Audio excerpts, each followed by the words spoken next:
And we are live again. Rest of Purist live afternoon edition again. I'm going at it again, putting in the work this week. But this week, joining me, hosting, Big AO, Rob, Sir Paragraph, man of the Twitter ban. We need to work on that, bro. we got a free Rob on Twitter, man. I'm gonna make one. I'm just making a new one, bro. I gave Rob the Elon Musk method. I don't think he did it right, bro. The Elon Musk that shit worked for me instantly. Bro, remember when you kept telling me? I was gonna text you to ask you for it the other day. By the way, you didn't fucking do it when I told you to. No, I did, and they just put me in a queue. So I did it, and then now that it's officially like suspended, tried to do it again, but I didn't remember and I was trying to search the DMs to find it the other day, and I couldn't find it. Yo, at one point, I appealed for my old account back like 15 times. It never worked. As soon as I said, Elon, the liberals are trying to cancel me for my conservative beliefs, I was told that Twitter is now a bastion of free speech. I supported your acquisition of X, and I hope that you stand by your word that this will be a voice, this will be a place for conservative voices. I instantly got him banned, bro. I got him banned like the next day. That's crazy. Hey man, there's always a method, you know. But yo, Double or Nothing weekend. Double or Nothing is tomorrow. There's a few things going on tonight as well. Of course, WWE Saturday night's main event, NXT Battleground tomorrow as well. I think there's a big TNA show. I think that's tomorrow as well. But the main thing we're focusing on today, like I've already said, Double or Nothing, predictions, preview, all that. Ayo, what's going on, bro? Talk to me. Yo, this is my first official show back. I've done a million run-ins. Is I don't know if I'm not sure, bro. You might be, you know. I think it is. I should have promoted it better. I think it is. Niggas try to get rid of me, bro. It's not fucking happening. I don't know why my chat is fucked up, but it is what it is. But yeah, man, it feels good to be back in an official capacity. Double or Nothing tomorrow. The card's really good. I'm not that excited for the show. I don't know why, bro. I don't know why. Like, Mox really just ruins my fucking vibes, bro. Like, I don't know, but I've been really enjoying AEW lately, save for the main event shit. Should be a great show. Should be a great show tomorrow. Yeah, man. Rob, you looking forward to Double or Nothing? You seemed pretty excited before we went live. Oh yeah, no, I am looking forward to Double or Nothing because I'm very much look. It has some matches on the show that I never thought I would see before. Like, I never thought I would just see, Mark Briscoe versus Ricochet in a stretcher match. Fucking stretcher match, bro. That's gonna be art. I feel like people are sleeping on that. No, dead ass, and it's just like you got that match, you got that whole Anarchy in the Arena match with just like Swerve, Kenny, and I know we're all like kind of down on the Anarchy in the Arena matches kind of in 2025, especially with the cast and crew on the heel side. Minus like Gabe Kidd and the Bucks, but with the Death Riders and everything. But I feel like they're like, whenever we see the Bucks and Kenny or the Elite in these kind of matches, they always come up with some new shit every time to make us feel quite the opposite. So I'm excited for that match too. It's a pretty stacked show, bro. It really is a stacked show. Yeah. What was my Twitter asking me to sign in? I couldn't sign it off. And anyway, then, Okada versus Speedball too. I feel like that should be fucking Okada's great. That needs 20 minutes, and it'll be fucking awesome. Oh man, it's always interesting to see all that plays out with AEW, bro. You know, yeah, because it's like there's all these matches, bro. Like pretty stacked. How many matches am I looking at right now? I think it was 9 the last time I fucking on the main cage. 1, 2, 3, 4, 5, 6, 7, 8, 9.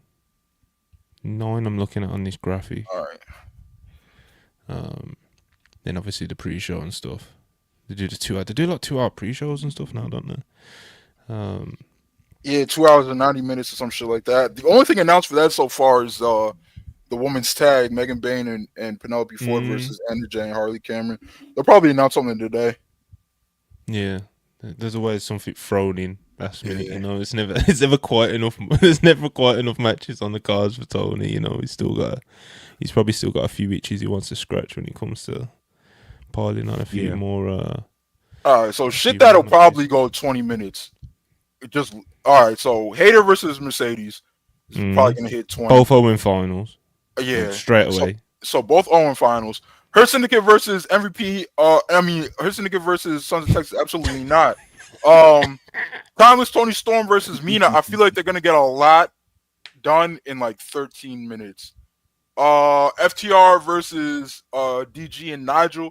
That's not going 20. Mark Briscoe versus Ricochet. No. Stretcher match. It's a stretcher match. So it might, actually. Anarchy in the Arena, absolutely. That might fucking go 40. Okada Speedball as well. Okada Speedball, that needs to go 20. The Paragon, Adam Cole, Kyle O'Reilly, Roger Strong versus Don Callis family. Takeshita, Kyle Fletcher, and Josh Alexander, that doesn't need to go 20.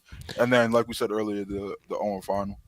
Yeah, but you see, the thing is, like every AEW pay-per-view, bro, you know, about probably like half of the matches you said that don't need to go 20 could go 20. Yeah. It's a real thing, bro. It's a real thing. FTR and Nigel out there just, you know, just playing FTR or playing some music, you know. Bro, come on, man. Bro, FTR, you gotta let me have this, bro.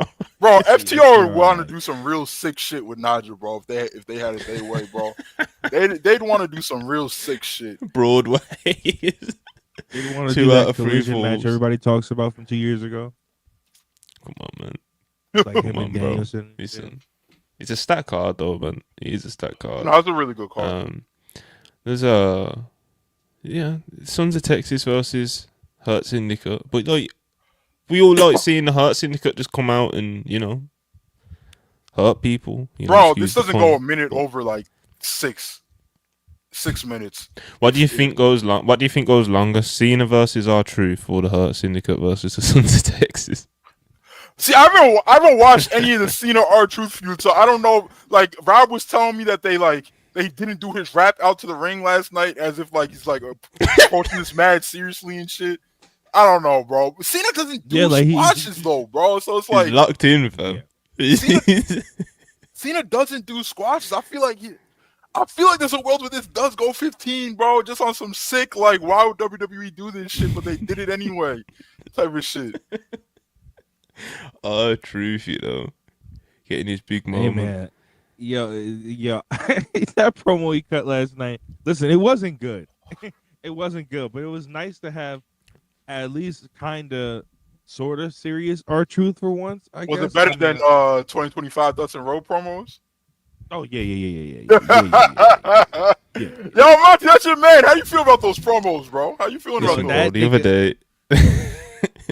other day, not the promo train that they put the one like after I think it was after MJF did the contract sign in his past. Yeah, MJF called him some honky. You could tell, bro, but you could see in him, like, obviously Dustin's cut a million promos, you know what I mean? It wasn't a thing where he like fully got lost, but he just kind of he lost a little track of where he was, and he kind of just threw a few filler words in there and just listen, bro, he's doing his thing, you know. Literally, he starts. Go ahead, bro. He says, yeah. I heard you like to jump people. Well, jump on me and see what I'm doing. Nigga, what are you talking about? I said, yo, what do you mean jump on you, bro? What are you talking about? This is a family television program, brother. Yo, and even with all Dustin's promo struggles in the Big 25, absolutely nobody's like, yo, let's give the Guevara kid a shot. Let's see what he got on the mic now. Everyone's like, nah, bro, we're good. Dustin will figure it out. We saw 2022, bro. We're good. Where's my stars, Meltzer? Huh? You're giving out all these 5-star matches. Where are my stars? Yo, Monty, do you? I remember I remember that era. Do you know that I actively avoided listening to that promo for 2 years? I never heard it. Every time it was posted on the timeline, I skipped it. I just scrolled over it. I was like, nah, not my dog Sammy, because I saw niggas talking about it. I was like, this is crazy. I'll never listen to this. And then I finally nutted it up like last fall or whatever. I was like, let me listen to this fucking promo, bro. And it was just as bad as everybody said it was. Jesus Christ. Yeah, you died on that hill, man. Hey, man, I believed in Sammy at a point. I did, man. But, you know, a lot of self-inflicted wounds there on his part. Wasn't the greatest booking of his TNT title run either. So I'm off that now, and I'm off Scapegoat. I'm off 2 of the 4 pillars. I'm back on the MJF train though. Shout out MJF. He's been killing it. Talented guy, bro. Talented guy, bro. He just needs someone who he respects to help like make him focus. I think MVP is that right now. Yeah, I've always been a big believer on that, and I don't think it's, you know, not to like drop any nuclear bombs on this show, but like that's why it always made sense to me that his best work was with CM Punk, you know, just kind of having that older guy that he has respect for. Come on, bro. Punk's a bum, but but just having like anybody that you want to listen to, bro, because like nobody's fucking, no matter how good you think you are, bro, like nobody's fucking like infallible, bro. Like if you don't have somebody that can say like yes or no to what you got going on, you're gonna end up putting some shitty, like stinky shit out there, stinky shit, and that's what any type of art. That's what fucking music. Look what Kanye West got going on the last 10 years. If you said no to Kanye in the last 10 years, he doesn't want you around no more, and he's been doing the fucking worst work of his fucking life. And that's before all the fucking black Nazi shit. Yeah, you tell that nigga no, you work for Adidas and you're a lizard and you're trying to take my kids away from me. And it's like, no, bro. Bro, the chat might recognize this. I don't know how Kanye West just came up again. He somehow came up on he somehow came up on a live stream with me and Phil yesterday. Oh, crying! I didn't even know that. No, because I was just saying that it's important to not be surrounded by like yes men or people that are just be like, hey, sure, man, do whatever you want. Like somebody needs to, like the shit that he had going on with Danielson was really good because Danielson, like when he's locked in, he's really particular about his shit. Like, you know, Punk, you know, bum ass nigga, but they was able to do something all right. They had a cute little feud, right, guys? And then now working with MVP, another older guy that we respect, they're able to bounce off of each other. Yeah, what happened with Jarrett, bro? Yo, that shit was crazy. That shit was crazy. Bro, I couldn't get over that shit, man. Like MJF finally put the Adam Cole stuff past him, you know? he finally like broke free of it, bro, and he just went straight to like nonsense, you know? Bro, that one episode of Dynamite where Jarrett had 3 different segments. What the fuck? No, bro, they gave the whole feud. They gave the whole feud 3 different segments because it was him having 2 different segments, and then they say, you know what, we need a third Jarrett. We need a Jarrett 15-minute promo to really spice things up. Really drive his shit home. He's like, bro, do you know the people who are fucking stuck in the back right now? Like, what the fuck are you doing? That was a weird. AEW's had some weird like little phases. I won't call them eras because it's not like that was going on forever. Do you know what I mean? But they've had some weird little phases. And we were just talking about the fucking Trustbusters phase. The other fucking Trustbusters, you know? What the fuck was that? Criminals over there, I'm telling you, bro. There were some criminals. I don't know if they're still there in those creative meetings. Yo. When they gave the Trustbusters an entire episode of Rampage and then did a huge closing angle where Sonny Kiss turns heel and joins the Trustbusters. And then we never see Sonny Kiss on AEW television ever again. That shit was fucking crazy. Never, ever. And then all of a sudden we go from the Trustbusters to actually he's in the Mogul Embassy now with Trench. So Oh yeah, with fucking Parker Bro, Boudreaux. Trench. Bro, And Swerve like, was. what the fuck, Listen,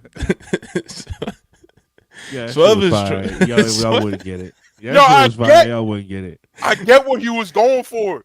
I get what he was going for, bro. Because the aesthetic of those two like thuggish, tatted up white boys being the goons for a black man who's talking this shit. You know, it's a cool aesthetic, bro. But unfortunately, y'all try to make them wrestle. Why did you let these niggas wrestle, bro? And as soon as that happened, the entire act fell apart. The entire act fell apart. Nigga, and we never saw those niggas again. Nigga, did we ever see Trench have a match? Like ever? I didn't they do the 6-man? Or no, he got physical in a Swerve and Parker Boudreaux tag or something like that. Yeah, there must have been like a 6-man or 8-man. Let me Trench definitely got physical, bro. And then we were like, oh, so this nigga doesn't have any talent at all either. So this whole thing is just fucking affiliates matches. I wanted to like Parker, bro, because he's from here. He's from New Orleans, bro. So I wanted to like be like, yo, Parker pretty good. But then like, yo, when he was on NXT, bro, and his offense was like that offense. shit was that was crazy. I remember like one of his high spots was like taking his forearm and just like, well, it wasn't a high spot, but when you look at this nigga wrestle, it basically was. He was just taking his forearm and like grinding it against niggas' faces. And I was like, yo, what the fuck? Do a powerbomb or something. And then he got fired. And then went back to wrestling school. And then he went to AEW. I was like, oh, I just need him to be like passable. And I'll pretend like he's great. And WWE's so bummed for letting him go. All that.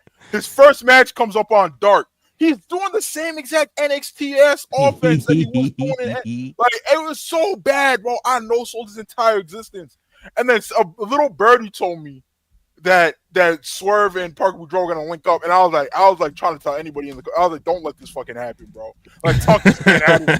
Do not let this happen. And it happened, and it was a fucking train wreck. Yo. Have you ever seen the wrestler Nails? AO? Yeah. That's exactly who Parker Boudreaux wrestled like. He wrestled like Nails, bro. It was disgusting. I was watching that show. I was like, yo, oh my god. Mike G said after every move was crazy. Yes, bro.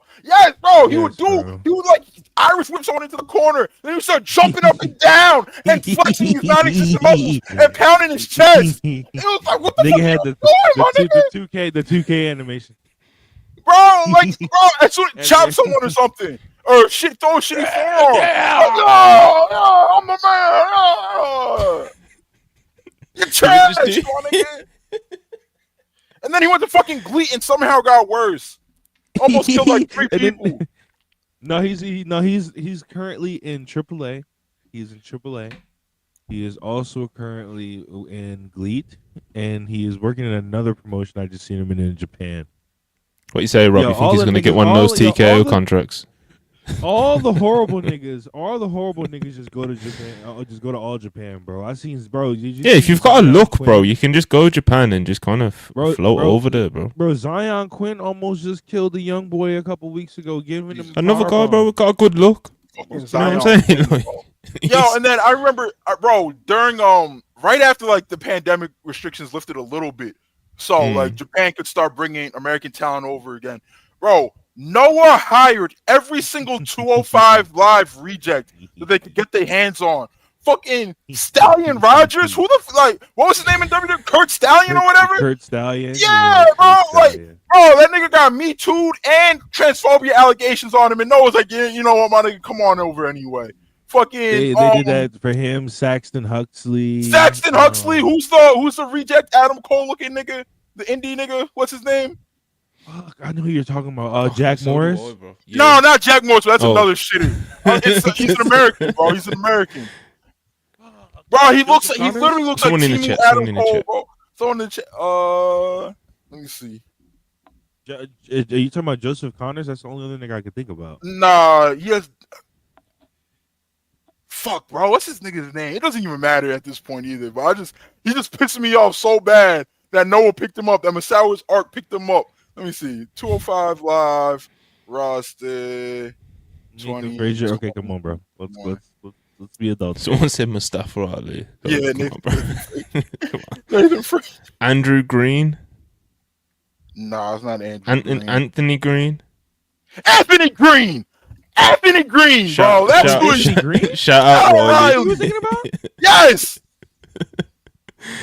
They were picking up everyone, bro. When you put it like that. Anybody a job. But yo, anyway, people, as always, like, subscribe, send any super chats in. If you got any questions, any takes, any topics, anything like that, run the likes up as well, man. Into how many likes we on right now? Let me do a quick refresh. See how good the people are being.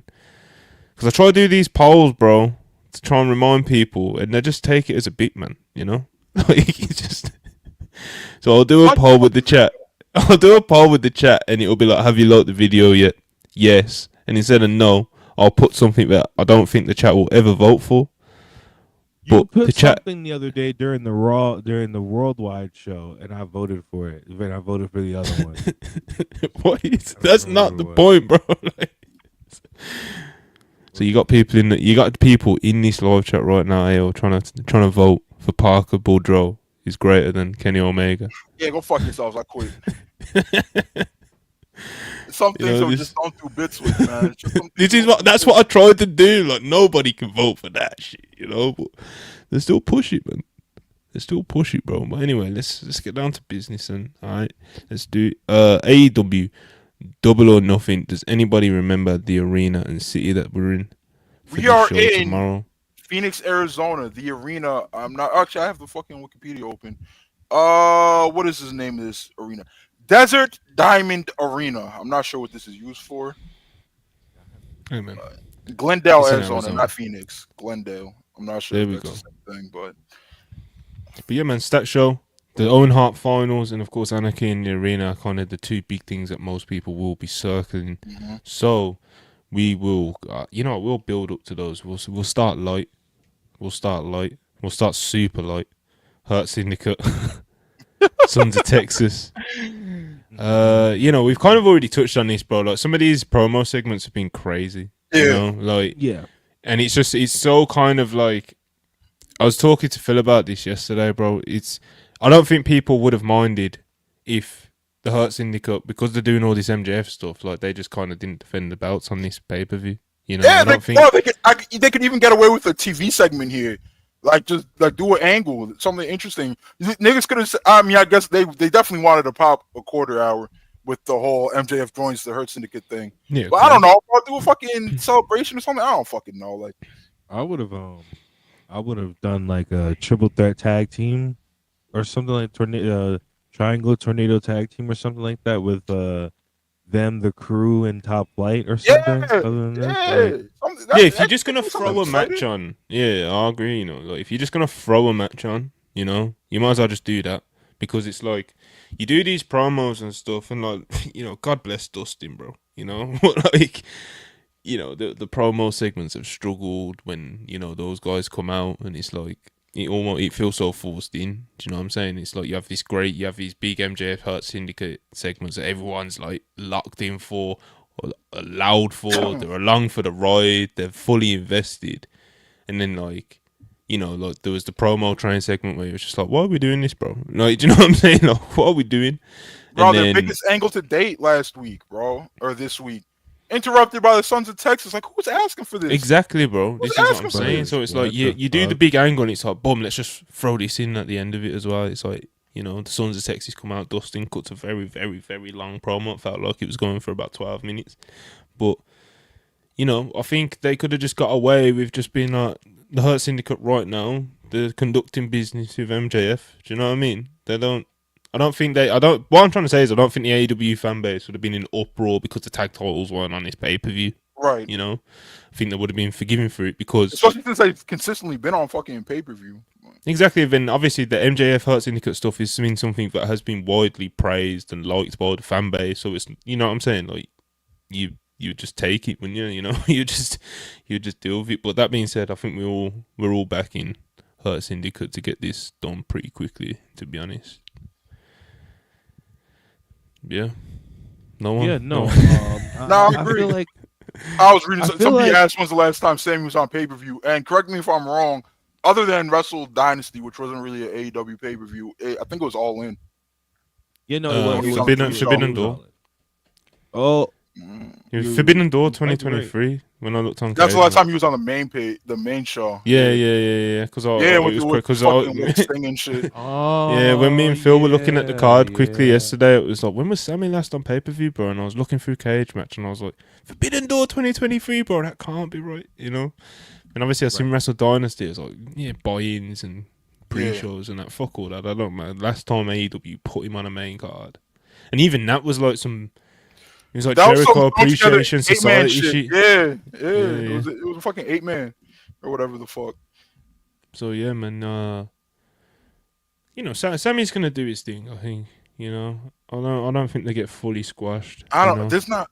Is he gonna do his thing? Like, they'll go like 6 or 7 minutes. It'll be like an extended squash. He'll get some. Yeah, he'll get his whole spot where he gets to do his flips and shit. But like, that's what I mean. Like, you know, is that winning anybody over? Is that gonna tell you like, yo, we need more Sammy on Dynamite? It's like, it's a spot they can't really win, can they? You know, it's just you know, they're just, you know, it's probably the one match on the show that, it probably has the least interesting because you know the build has just been kind of thrown in, you know. Like, bro, it would have made what I would have done. I would have done another crew and top flight match. Top rule being top flight wins or something, then it's triple threat tag at the pay-per-view. And then I would have just had Top Flight sneak a win out and did the triple threat match on pay-per-view. I felt like I feel like it would have been the right thing to do, especially with the story they've been telling in the tag division. The Sons of Texas already have 2 belts that they're not defending. So like, and if they are defending it, I'm not watching Sons of Texas versus Infantry matches, so I wouldn't know. Bro, so I thought that they were gonna do title for title, and it popped me at first because I was just like, yo, Bobby Lashley with the ROH tag titles. That's pretty funny. But then, because one of the first things Dustin said was, "Oh, we got tag titles, you got tag titles." So I was like, "Shit, we're going for title here," and they never brought up the ROH tag belts ever. Because you know what happened? The Hurt Syndicate said, "Nigga, why would we want the Ring of Honor tag team title?" What have you done with the Ring of Honor tag team titles in the year that you've had them? That's a depreciating asset, that is, bro. That's not good business. We can't be carrying this shit around. Come on. Yo, bro, they've had him for like a year. The Sons of Texas are about to be Ring of Honor tag team champions. But people still chasing this dream, bro. Where is it? Sammy doing flips under a mask. Come on, man. Let it go, bro. At the Sammy just is what it is. I remember people pitching that like 3 years ago, bro. Like, no, because like Sammy just like. And people were like, "Oh, we got hologram. Oh, we got other luchadors." But the thing would be like, it wouldn't be for him to like work like a flippy luchador, even though that's kind of how he works right now. It would be for him to do Daredevil shit with like he did the dive off the fucking top of the blood and guts and shit. Like he's done a bunch of shit like that. So it'd be like, because that's what fucking Suicide and TNA did. Like, yeah, I was gonna say like Suicide and TNA. He wasn't doing T. Harris's and shit, bro. He was a Daredevil. Suicide, you know. Jesus, bro. Shit makes me old. You know, Suicide. Bro, I remember Suicide's debut and shit, bro. Yeah, that was like late thousands, isn't it? Yeah, it would have been like some time between like 07 and 09. CD was like 37 doing that shit, bro. What a fucking demon. What a demon. We was watching 2008 TNA last week, and then we saw the debut of Curry Man on TNA too. Hey man. Christopher Daniels, bro. What a guy. What a guy. And Kaz, bro. You know. We need Rob to play the TNA video game on stream. Probably. Yo, Kaz blocked me on Twitter for no fucking reason. I never insulted this nigga. What do you mean, bro? You can't ever say for no reason. Alright, I remember. But like, come on, my nigga. Like, why did you block me, Kaz? Who knows, bro? Yeah, bro. Am I a little bit obnoxious? Yeah. But like, you ain't have to do that, son. I've never insulted you before in my life. I supported the Elite Hunter shit. Have you double checked that? Yeah, I double checked, bro. I never said anything about him. Oh, wait! I need to turn my laptop off. What happened was I probably said something about somebody who's like, "Yo, that's my fucking friend, bro. Get off his dick." And he's just like, yeah, you probably said something crazy to Ibu, bro. It is what it is. Keep me box, guys.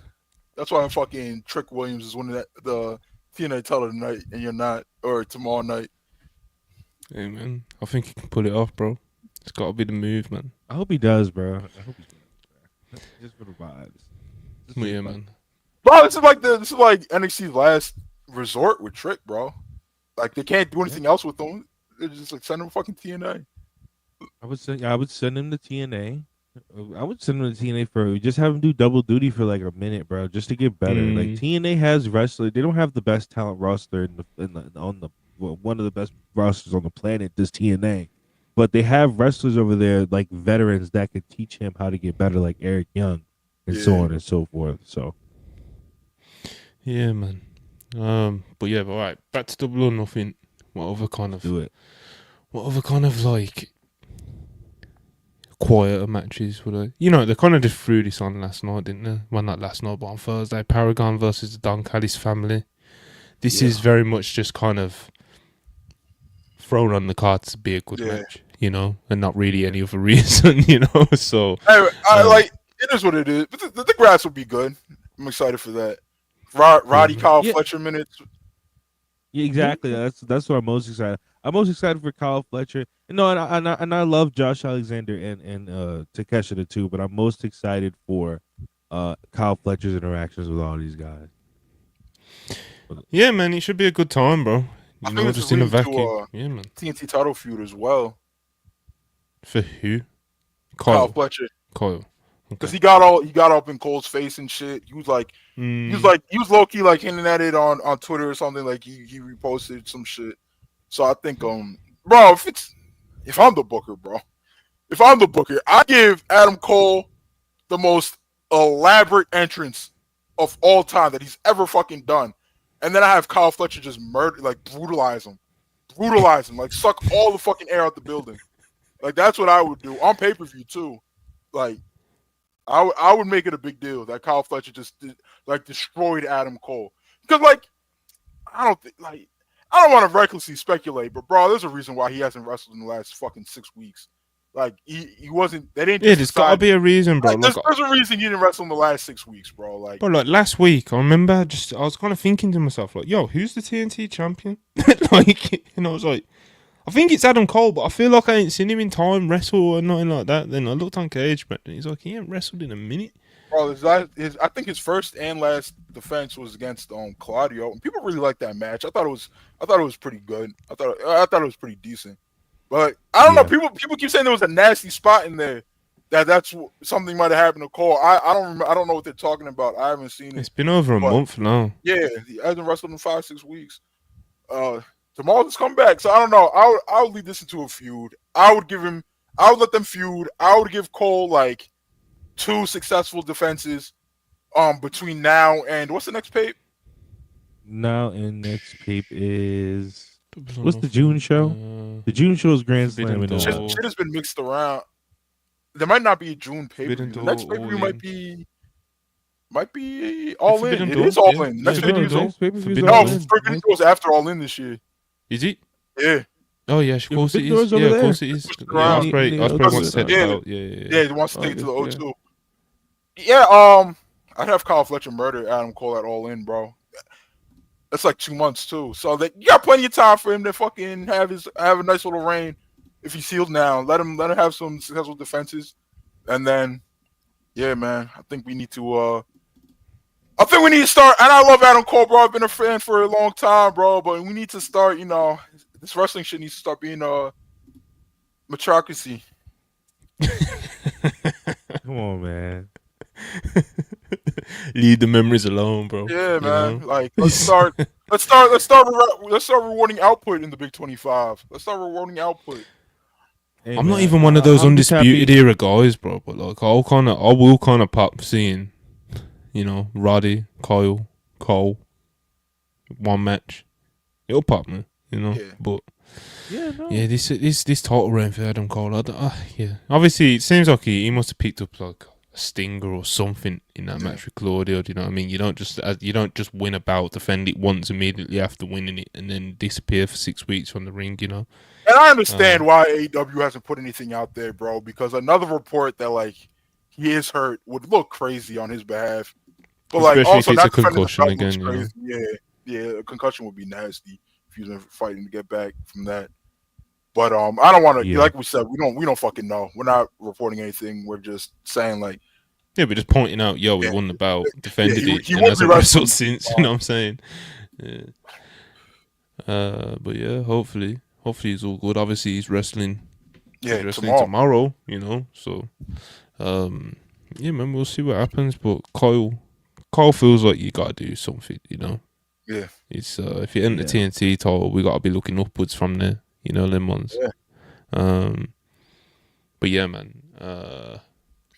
All right, let's do a couple super chats before. Now that we've just actually, did we predict the winner? Let's predict. Obviously, the fucking Hurt Syndicate. No, the Don Callis Paragon match. That could go either way. I'm gonna go with Don Callis family. Though. Yeah, same. I see the Don Callis family winning this, leading to a feud between Adam Cole and it's not gonna be Takeshi. It's gonna be Kyle Fletcher. So I think Cole could pin Cole in this. Yeah, I think he should. It'll probably be O'Reilly who gets pinned though. Listen, look at this nasty guy, bro. Look, he's a horror, bro. 199, 30 likes, and I'll call out and join his pod. Man said I'll call out. You know, that's crazy. He's just looking for any excuse. Like you know, the ones like, you know, when you just like, if this gets one like, and then the fucking person who tweeted it is the one who likes it and shit. And he's like, if I do it. I said, they're already talking about the Knicks to him, bro. He's not going to be able to escape it, bro. It's crazy. Well, you mean like 30? You mean like 30 likes from now? Because shit, nigga, we're already at like 85. You might mean 30 likes on his chat itself. Yeah, because you can do that now, but you can't see it from the stream. Now? Yeah, you can't see it from the StreamYard though, Rob. I didn't even know you could do that now. Fightful just tweeted. Like Dustin Rhodes, quote unquote, I think likes. Tony Khan is going to let me go out like Sting. That's the most respect. Come on. I love Dustin. So chill. Get your boy, Monty. Get your man. Chill. Listen, we all want to go out like Sting. You get me? You know what I'm saying? We're not all Sting. We're not all Sting. You go out like Sting. You know, I'm going to... I need to start. You know what I need to start doing as well, Rob, in the YouTube chat. I need to start setting goals for the chat. Let me see if there's any context to this that'll make the quote better. Because this is crazy. Listen, we know better than to be headline merchants. You get me? We say gold does. Come on, man. That's what I'm saying. Not too much on Uncle. You know what I mean? Let him. Just, you know what I mean? He's helping out the youth for today. He's doing his thing, bro. You know what I'm saying? He's doing his thing, bro. Dustin, listen. Yo, Weeby, you want this link then? Because I think Rob sent it to him already. Ibu, you got 50 likes, bro. You fucking attention whore. Join up. Like I said, we're going through the super chats now because we've kind of got the quieter matches out of the way for Double or Nothing. Jan Theodore, $2 Canadian. Appreciate you as always. Y'all think Will versus Page surpasses Omega versus Kid? There's potential. If there's any match that could, on paper, this is definitely one of them. Mm-hmm. It's definitely one of them. Hey, listen, it's hard to predict when we're talking matches of like that caliber. Yeah, do you know what I'm saying? Like, we know it's going to be a great match, but it's like reaching that kind of like match of the year, top 3 at the very least level, you know, because that's how I'm looking at Omega Kid at the moment. It's still my number 1, to be honest. Yeah, easily. And the thing is, right, with these match of the year candidates that people like throw out there, and I do it too. Like, I'll be like, oh, that was a match of the year candidate, and then like a week will pass. I'm like, that's not even fucking touching Omega Kid. So like, you gotta let it breathe too. Yeah, no, like potential's there. I don't know, man. Like, especially since like these are two of my favorite niggas in the business, bro. I don't know. It depends on how. It's a first time matchup as well. Like, it's who knows? Like if they goes dumb, hey man. Hey. I've been asking for this since Kenta showed up on fucking Dynamite, bro. I've been asking for Hangman versus Osprey, and it's finally fucking happening. I'm excited. I'm really excited. It's a main event of a fucking AEW pay-per-view. Yeah, easy. Well, it is. Jan Theodore again, $2 Canadian. Ashley Flair was not selling that Julia offense. Listen, man. Bro, that shit was terrible. It was terrible. Oh, and does anybody who was like, bro, like Zack Sabre Jr. does this move a lot, and like he twists, like Julia twisted at like the hips. ZSJ like twists at his like ankles, but like keeps them stable, so like you're not actually yanking on the person's neck. And like it makes the world of difference. Like it looked ridiculous what Julia did last night, and like I don't know, bro. I don't know what she was cooking. People are shitting on Charlotte for not selling that. You shouldn't sell that. You look, you're I don't know about all that. No, bro. I get what you said. No, I get what you're saying. Like fault on both sides, whatever. Yeah, but like to fully just like not sell it. Like you're on TV, bro. Like, do you know what I'm saying? Like you gotta kind of just. I'm not sorry for your shitty offense either, bro. You're making me look crazy. It's not like it completely. It's not like someone throwing like a kick and it completely missing you, where it's like you'd look really stupid for selling it. You know. Yo, why is this nigga yelling "link me"? Yo, I'm so in the fucking old. I don't chat, bro. Rob sent it to you already, bro. I'm so tired. Oh shit, Ibu's blacked out. Ibu's blacked out his profile. No, Monty. I'm so tired of this. I'm old. I don't know how to use technology gimmick, bro. Like I've sent it to him on DM anyway. I've sent it to him on DM. Ibu, you've got it on your DM. I sent him two. Yeah, I thought Ibu blacked out his profile, bro, because his profile picture weren't showing up. I was like, yo, the Knicks have fucked this guy up, you know. Oh, he didn't actually do it? No, he didn't actually do it. He might now, though. Oh, man. I'm so old. I can't use technology. Yeah, that's what Ibu's on, bro. He's fucking... He's rough. But, yo, by doing $4.99, shout out to you guys. Shout out Self-Made. Fuck the Knicks. What do you guys think the match of the night for Double or Nothing is going to be, in your guys' opinion? Osprey Page. Yeah, I think that's pretty safe. Osprey Page, man. That match it's pretty safe. It's an Anarchy in the arena. Obviously, it has potential to just be like, amazing and unique and amazing. But you know, it could also just be like pretty good. I'm sure it'll be a fun time. You know what I'm saying? But when it's like one of those stipulations, bro, like the original Anarchy in the arena is like one of my favorite matches AEW's ever done. You know, so. You know, you can create something special there. What else we got? Mercedes versus Hayter could just be special. You know, like, I fully expect to walk out of that and people are like, "Oh, this is the greatest AEW women's match of all time." I could definitely see that happening. I could see it. I don't know though, because obviously Tony versus Mora was like a spiritual experience. Watching that was like an experience. It was. They needed to knock that out the park, and obviously they fucking did with all like the time and energy and that was put into that feud and like the storytelling for that. Like they needed to go out on a high note, and they did. Which is why it'll be tough for like anything else to ever be. Oh, this was clearly better than that, because not everything's gonna get a fucking year-long multi-arc story and shit. Yeah, man. I think there's a good chance though, like you said, this could be like the best wrestling match, you know, in the women's division. So I could see that being a special. There's a few matches that do have like that special potential. So, but yeah, I think Osprey versus Hangman's like the safe bet for match of the night. Shout out Spurs $5. How great is it that we won't be ending AEW pay-per-view with a bulldog choke? Yo, Mark's the type of dickhead to try it anyway. Yeah, he's gonna come out. He's gonna come out and bulldog choke the winner. I'm about to say the pay-per-view ain't ended yet, bro. Yeah, man. when Marina just appears, bro. Marina appears from behind. Whip kick to the nuts of fucking Osprey or Hangman. Just a fucking brutal kick to the nuts. And then fucking she chokes them out. Just make sure you fully emasculate them. And then Moxie could come, Death Rider, Bulldog choke. Fucking baby faces look like geeks. And we're still going over at All In anyway, too. No, they're not, man. They're not, brother. Have faith, man. Moxie's a fucking super terrorist. This shit's this shit's so annoying, bro. Like, What is my going god, on? bro. What Fucking the super fuck? terrorist. What am I looking at right now, bro? It's relating to this last super chat. Ultra Instinct 199. Yo, Ayo, please explain the pick in your last tweet. I'm looking at it right now. I can't. I got nothing, bro. You see, hold on.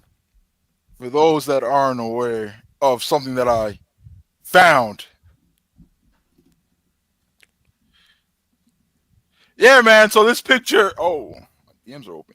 This picture of Triple H was discovered on the internet. It is a real picture. What's it got to do? What's it got to do with you, though? Look, bro, the people need to know, man. Like the people. Get it off the screen, man. Get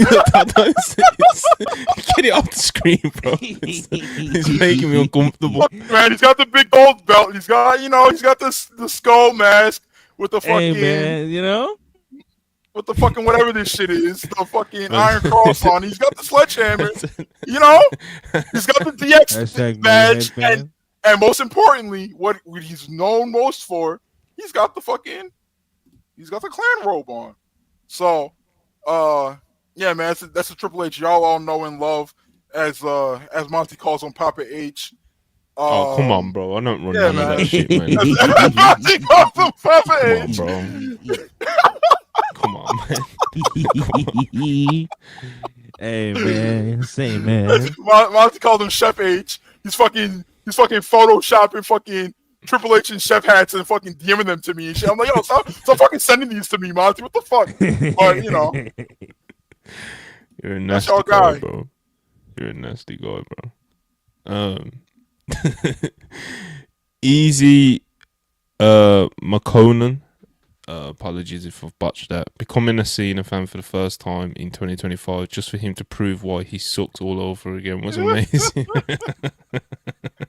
This run that he's having right now is really karma. It's been a journey, bro. For all the smarks that have been like, I've always hated Cena. But, these last 2 years, I've really come to appreciate him. No, nigga. He sucks then. He sucks now. You niggas are saying, we need to appreciate him. He's one of the greatest of all time. Why? Why is he one of the greatest of all time? Because Vince said we're pushing him anyway. Whether you fucking like it or not, this nigga sucks! This nigga sucks! And you niggas fell for the Vince propaganda. Actually, he's the greatest. He's the best. And you niggas like, yeah! I even saw fucking BWE, GWE Twitter doing this shit. What is wrong with you niggas, bro? You niggas Osprey bad all the time. He's like, yo, actually, Cena's a fucking beast. Shut up! Shut up! This run is what you deserve. Anyway, yo, let's bring Ibu up first. Yo, Ibu, what's going on? What's happening? I had to inform the job that just couldn't make it tonight. Because the tourist audience just liked up my comment. You know what I mean? Yeah, he's having a mental health break. Ibu. Right, you watch any? Bro. All right, bro.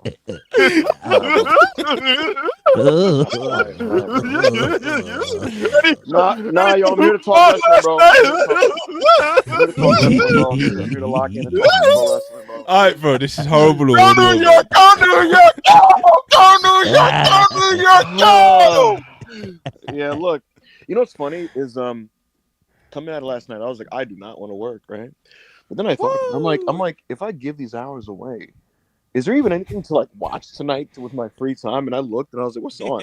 And I looked at it and it was like Saturday Night Event. And I was like, fuck, I don't want to watch that. I'm not trying to watch that shit live. Yo, the good news is you don't have to watch that shit. You can just tell us about what the Halle Band has done to your mental health. All right, bro. Nigga, I texted him to go fuck himself. Yo, like, I'm gonna be honest, bro. Not even on some doomer shit, bro. This series ended when that weird ass 3-point shot, fake or foot on the line shot. Bro, you just know when it's like, you just know, son. Like, oh, so it's not our year. Yeah, because like, so nigga, it's not our year. Nigga, when you choke a 17-point lead with like 2 minutes to go like that, and then some bullshit ass 3 goes in after that team makes 6 straight threes to end the game, you're like, yo, some weirdo voodoo shit is going down. And even though it was only 1 loss, bro, nigga, sometimes like it just takes that to change the complexion of a series. Psychologically, the Knicks aren't going to recover from that. Nigga, I haven't recovered from that. That's why we lost game 2, bro. Niggas like, oh my God, he was probably even more devastated. My nigga, I'm already broken. My body is charred and burnt, bro. Like there's nothing there, bro. Like, niggas talking about, oh, his soul was, nigga, my soul is gone, bro. I felt nothing. Like, when they lost again, it was like, okay, like, you're just watching a team bleed out. Like, they're just bleeding out right now. And you're watching it and you're like, yo, Thibodeau, you should probably Tibbs, man. You should probably call the ambulance and get this guy to the fucking hospital. He's bleeding out. This can be a preventable death. And he's just watching them bleed. And just Tibbs, bleed out. bro, he just sits there chilling. Just He don't make there. no changes. Did you see his? Did anybody see his press conference after the game? Nigga, he's so yesterday? What'd he say? What'd he stubborn, say? bro. Nah, what'd he He's such say? a dipshit. Bro, he just did not want to be there, bro. Like, they're asking Bro. him, like, yo, do you think you could rotate more and all this stuff? Like, how can you help Cat do X, Y, and Z? And he's just like, Monty, this he just nigga looks Cat- soulless, bro. he Cat is just, letting Pascal Siakam look like Kevin Garnett out there, look like fucking Hakeem Olajuwon out there, and he can't defend. And then the other part is the Knicks starting lineup, for whatever reason, like they just don't play great against this Pacer team. And so Tibbs is like, I guess I should play this lineup on the court more. Meanwhile, fucking Deuce McBride and Mitchell Robinson, a lineup that clearly when they get on the floor and they defend and niggas hit threes and the offense is moving, he's like, I guess I should bench these niggas. Look, I don't want to crash out. I don't want to spaz. you might out, wait, man. you're here now, bro. We're talking like, tips and everything. You get It's a me? preventable loss, bro. It's a 2 games at home. You're the leading seed, bro. You're 2 games at home. 2 easy wins, bro. Like, The Knicks lost both games in the final minutes of the game. Mad preventable, son. And the other thing is, we don't know how the East is going to retool next season. This is your open window to go to the fucking finals. You don't know what the fuck is going down next year. You don't know where Giannis is landing. This is your chance. This is where coaches make their money, bro. These games are very important. You can't just be giving away losses like this. Niggas is down 0-2 going to the road to Indiana. I'm seeing niggas on the time like, Knicks in 6. It's over. This series is done, bro. Niggas talking about Knicks in 6, bro. You niggas couldn't protect home court. Forget protect. Niggas couldn't split home court, bro. That's what I'm saying, bro. well, that nigga Tyrese Halliburton is looking for the death blow, my nigga. Yo, Ayo, no funny shit. If we preserved that game 1 win and then lost 2, I don't know. Whatever, bro. We got to split. It is what it is, bro. It is what it is. Get a split in Indiana. Now, what's gonna happen is, I'm telling you, folks, whether it's 3 or 4, we're gonna win one of those Indiana games, and stupid people are gonna be like, huh, there's still a chance. There's no. It's done. It's done. This series is finished, bro. And I hope this ages terribly. But I'm going to tell you this, regardless of what happens from this point on in the series, I am personally emotionally detached from whatever the fuck happens. I swear to God, I'm not going to sell shit. You niggas just gave Halliburton a free legacy too, bro. Yeah, just like this is fucking like, and Trey Young's going to have to retire his bit too. Because, bro, it's not the same, my nigga. It's levels to this. You can't keep doing your trolling after Halliburton just made his whole fucking legacy off of this shit. Bro, he shot that. He damn near made that game winner and then did the choking shit as soon as he saw it. When he was doing this shit, I'm like, there's just no way he's making this shit. Bro, as I'm watching that comeback, I'm like, I think gonna make another 3, and then fucking Neesmith makes another one to cut it to. Yo, I need to just jump in, as a British casual, because this was fucking blowing. Like, it's just a dumb question. It's just a dumb question. It's just about the rules of basketball. You see, when Tyrese, let that weird 2.5, whatever we call it, that match tire at the end, You see when it bounced off the rim Yes. And it felt like it was coming down for about fucking 2 minutes. You know what I'm saying? Like it felt like slow motion. Yeah. Obviously, couldn't someone have just like blocked it from dropping in? No, it's not allowed. That would have been gold. It's not allowed. Okay. Yeah, Okay. no, No, it's so in goaltending. international basketball, like the Olympics, the FIBA World Cup, it is allowed. Okay. The EuroLeague, you are allowed to. You're allowed to just take the ball right off the rim, but in the NBA, you're not allowed to.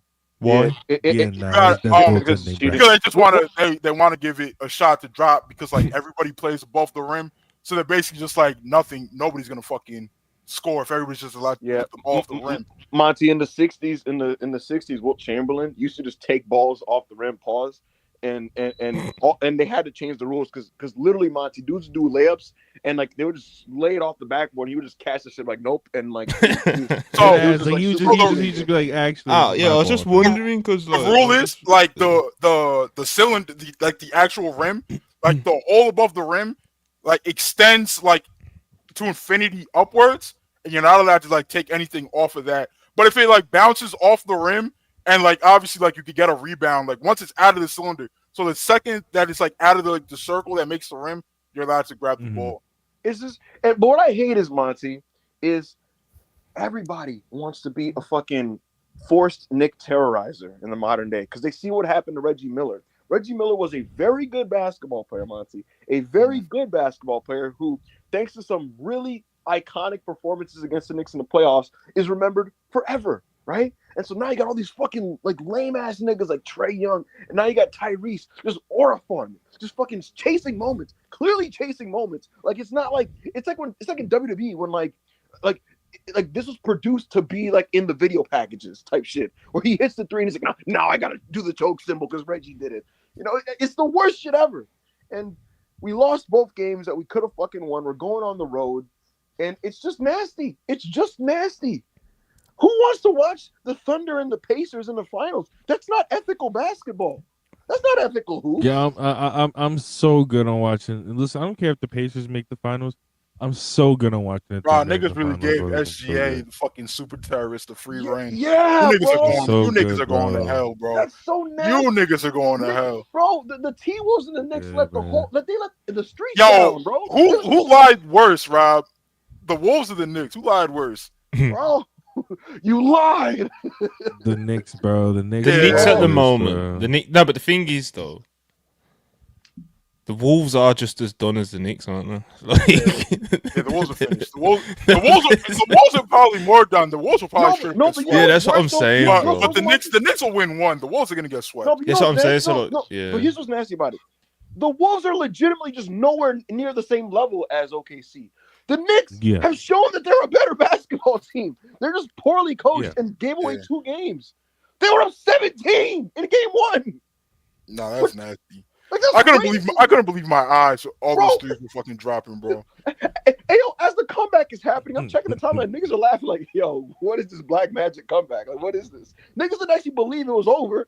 There was 34 seconds up, and the niggas were still up like by 8 points. How do you lose a game like that? How do you lose a game like that? With 34 seconds, Jalen, just dribble the clock out, bro. Just dribble the clock out. You have 24 seconds on the shot clock. Just don't do anything. They'll foul you. You'll make 2 free throws. You're up 7 with 10 seconds to go. You won. How do you lose a game like that? Them Knicks, bro. You know. All right. Ibizadi's crash out about the Knicks. I'm sure I think we've got a couple super chats about fucking the playoffs anyway. So, all right, 2FK 199. We'll enjoy Hangman fans' tears elevated on repeat. Get off our dick. Get off our dick. To say Rose 199. Respect Big Panda. Where are my stars? Come on, bro. Come on, bro. Yo, I gotta be honest. Everybody else needs stars. I don't know what matches you guys have discussed, but I gotta be honest with you. And I like Hangman Page a lot. I think he's great. And I think he's in a really cool place with his character right now. And I think the build to his match with Osprey has been excellent. But especially considering how they set this up, they set up this match where there are serious personal implications and stakes coming out of the result. And it feels like no matter who wins and who loses, it's going to be devastating for the loser, which is what you want out of wrestling, right? That's what sports is. I mean, look at what I'm doing with the Knicks. Right. Like because it's not always easy to make it to that big stage. It's taken Hangman Page 2 years to get back to this spot. And if he loses, it feels like you're watching a guy who like it's gonna be really bad for him if he does not win this match. So I say all that to say, if it's gonna be bad for him in kayfabe, imagine his fans who've had to watch him fucking have these up and downs. And so I don't know how Hangman FC is gonna handle him losing to Osprey. It's gonna get ugly on the timeline, bro. It's gonna get ugly, bro. We'll We'll get to that though. We'll get to it. Okay. Obviously. It's gonna get disgusting. But yeah, he did kind of link it back to the super chat, to be fair to him. But Showtime Spurs $5. Scapegoat happily retiring to be a blacksmith. Nothing wrong with it. Look, bro, just remember how to flip, and you can come back. I don't even care if you do the same tired character. The character, you pretty much killed the character with your in-ring work. But if you promise a flip, I don't care if you keep being scapegoat, bro. Just remember how to flip and then come back. Bro, I keep telling anyone that'll listen to me, bro. Just come back as Jungle Boy, bro. I'm happy to forget everything. It's never happened, bro. We'll just forget everything that happened, bro. Monty, We'll never be Jungle Boy again. Monty, that's like literally tap dancing. Shucking and jiving, bro. Yeah, like he thinks he's tap dancing for quarters and shit, bro. Like, and Loki is tap dancing for quarters and shit. Bro, you know what him being Jungle Boy would That's be? what I said. Just come out on the dinosaur shoulders again. You get me, like. Bro, Make he made the that kids catch when he was happy. like, what, 16, 17, bro? That nigga is like 26 years old now, bro. That shit is not happening. Bro, you know that? Come He's like, on, yo, I am a man. grown man. Come on, bro. Bro, man. Bro, you know what it is? I'm a grown ass man talking about some. Bro, Monty, it's like when you were like 5 and it's a family gathering and your mom is telling you to show your aunts and uncles that little stupid dance you do, and they're like, go Ebu, go do some stupid ass shit, right? And you do it when you're 5, you're 6, your uncle gives you $5 or whatever, right? And now you're a grown ass man, it's someone else's wedding, you're like 28 and they're like, Doing that same dumbass dance. that little dance Do the dance you used to do for me. Say, bro, I have a wife. Like, bro, come on, bro. It's sad though. People bro, are pop because for it, you know. We watched what was it? Double or Nothing 2021, bro. He was so fucking over, son. Like he was so over, bro. He was working his ass off. I didn't like. Who would have thought 4 years later it would come? Well, you're the pillars. Looking back at the pillars. Yeah, I already gave my spiel on how I'm done with 2 forces of them, but I've accepted MJF again, so he's back in my good graces. You know, Max is doing a good job. He's doing a good job. Yeah. Custodian Lexus King 499. Shout out to Wrestle Purist, Elite Gang, or don't bang Pacers in 4. Shout out to Custodian Lexus King, bro. He's been here since literally fucking. Yeah, man, that's a legend, bro. Since Forever, like fucking bruh. Stream 1, damn near, probably, bro. I haven't seen Custodian Lexus King in like months. I feel like, bro. What an OG. Yeah, man. Shout out to him. That's him, bro. He's been on so long. He used to be custodian Brian Pillman Jr. Yeah, Yes, he was. Yes, he was. Nigga was the Bro, custodian. remember Regal? No, why, Monty? Look, that person is probably in this chat and forgot that was their bit. Why? Yo, Regal was crazy, bro. Why would you bring that up? It's over. Now Regal coming back. It's so over. Bro. Regal, you know. I just know he's in this fucking chat too, bro. Like, he forgot You that's gonna like get a his, super chat, fucking, you gonna see- his troll YouTube account, bro. Like, he didn't even fucking. Bro, it used to be this like brawlic naked nigga with Regal's head on it. Like, is that my man? Ayo. He used to be like, come on, bro. Yo, y'all remember, like, Yeah, bro. come on. See, in the modern era of Wrestle Pierce, the super chatters are just people going like, "Hey, Ibu, scoops on Julia." Before it was all bits. It was 100% bit driven. It was all bits and like 10% questions. Yeah, And now literally. it's 90% fucking questions and 10% bits. Gone woke, bro. Yeah, what is bro? Hey, but what are Paul Heyman's thoughts on Sheamus? It's like, bro, but before I don't know. Before it literally used to just be everybody was a character. These super chats. Yeah, we had hella characters, bro. Mad characters. At one point, we should have made like a thread, like listing them. Yuzura Hart $5. I hope Paragon versus Don Callis family leads to a Fletcher versus Takeshita TNT program soon. I think Takeshita works better face, and I'm good on Adam Cole. It's funny that you bring up the Takeshita thing because you know what I was thinking about. Ibu, you know, we brought up like I don't know, like fucking things happening on Twitter to people that we know and just seeing how they react to it and shit. And you brought up the the Max Caster Takeshita thing that fucking always getting cooked on Twitter for. Bro, everyone was telling me during that it's the soft launch in Takeshita's babyface turn, rare tear. It's like, bro, they've not done anything with it. Bro, So I don't know why people like you're I didn't see those replies in your mentions, but like I have seen that opinion that like Takeshita was turning face like all the way back from then and shit. I don't know why people thought that. I'm not saying it's not gonna happen. Maybe it happens this fucking summer or whatever. But they haven't shown us that that's gonna happen. It hasn't been hinted to. Nothing like that. So they would have to fucking start that story for it to be a thing. The only change that I've noticed was he's gone from calling Takeshita, Konosuke by God Takeshita, and all the shit he used to call Kenny to now he's calling Kyle Fletcher that. Yeah, like like if you like fucking put a microscope to it, like he low-key just sucks up Kyle Fletcher now, and it's just like, yeah, Takeshi's here too, but it hasn't been like super overt and he does that, and like Takeshi's looking at him like, yo, what's going on now? Like they're not doing that. What did it look? The framework is set to eventually do it, but they're not. It's not actually in motion at the moment. Yeah. But yeah, so we'll see how it plays out. I don't think it will go to Kesh. I think what Ayo said earlier. I think it'll be Fletcher and Cole rather than Takeshita and Cole anyway. Short on Spurs $2. Karrion Kross versus Uncle Howdy Mania 42. Save Bro, me, Bro, you don't even want to know my reaction when Wyatt 6 showed up at the end of this match. All right, bro. I have no problem with it, but I know Rob crashed, bro. Rob was done with the Wyatt 6 like week 2. Son, once it was harassing, if it wasn't for them niggas, American Made would be team Angle if it never lasted 2 months. That's my only actual beef with Wyatt 6 is that American Made had to be like their whores, but American Made is not one a single feud. Yeah, it's nasty. So here's here's a soapbox I'd like to jump on right now, since I don't have an opportunity to do it anywhere else, and I don't really tweet negative takes as much as because people are freaks. So when are we gonna wrap up this Cross thing? Like, Karrion Kross. But he does have a little bit of emotion, though, man. I know it's very because I see a lot of people just kind of automatically dismissing like 100% of this motion that he's got recently, and it's like, yeah, a lot of the aggregators and stuff, and they do jump on it because they know that people will jump on it with them and blah blah blah blah blah, and it'll get some good engagement. But it's like, he's like, people are a bit more interested in him now, bro. So it's like, I don't know what you should do with it, but it's like, it is a thing that's there now. Like, they've got this guy that's pretty much got himself over, It's like, but he's not. He's like, what do you do with him? Yeah, exactly. So it's like, I don't know.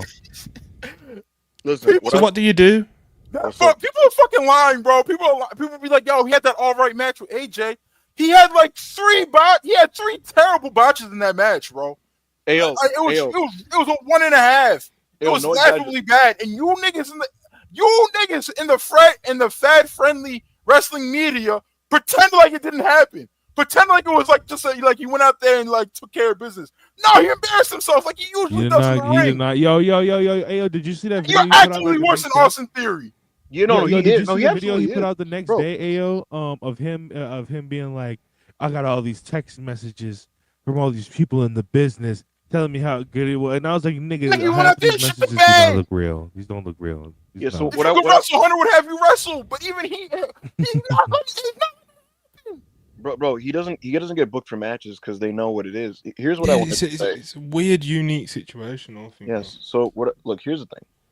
No exaggeration, because I'm not rooting for the guy to fail, but yeah, of course, that match with AJ Styles was the worst male singles match on the Netflix era Raw. Point blank. There's no singles men's match on Raw since going to Netflix worse than that match. Give Cena a chance. John probably got some up his sleeve. Yeah, he'll probably. He's cooking something. Yes, he is actively like the worst wrestler in the world. What would be a Cena TV title defense? Oh, a realistic one. Truth. No, realistically, like. Nah, it's not even for the title, to be fair. What? I don't even know. Would they send Sheamus at him? Maybe. I Yeah. just feel like on a random week. No, but Sheamus will just Sheamus won't. will just beat him into a Yeah, 3 1/4. Yes, he'll drag him to a 3 He'll 1/4. just beat him into a 3 1/4. Yeah, And then it would come with like 5 FUs. exactly. Maybe a ref bump. Yeah, maybe a ref bump. So folks, here's what I think is happening with this Karrion Kross thing, because I know a lot of people like I don't think WWE or their PR department is reaching out to the media and saying, No, they're not. They don't type give a of Karrion fuck. Kross. They don't care about this guy. This guy Right. doesn't get TV time. He's on main event. You know, he doesn't really make a dent on the main TV. They don't care. What I think is happening is Kross is a very friendly person, and I'm not saying this is a bad thing. As a talent, you should self-promote, right? I think what he does is he's a friendly dude. He follows a lot of these major accounts. He is open and communicative with the some people in the media, and I think what ends up happening is, even if he's not overtly going, "Hey man, post this clip of my pop on main event." Oh, you say that? Oh, I like this guy. I want to see him succeed. Yeah, because what happens is, even if it's subliminal, these people are less inclined to bury a guy that they're friendly with and communicate with, and ultimately, in the engagement game of Twitter, one guy tweets the fucking reaction on main event, and then all the other blue checks will normally just follow and go, all right, I'm going to post this because, hey, yo, let's be real.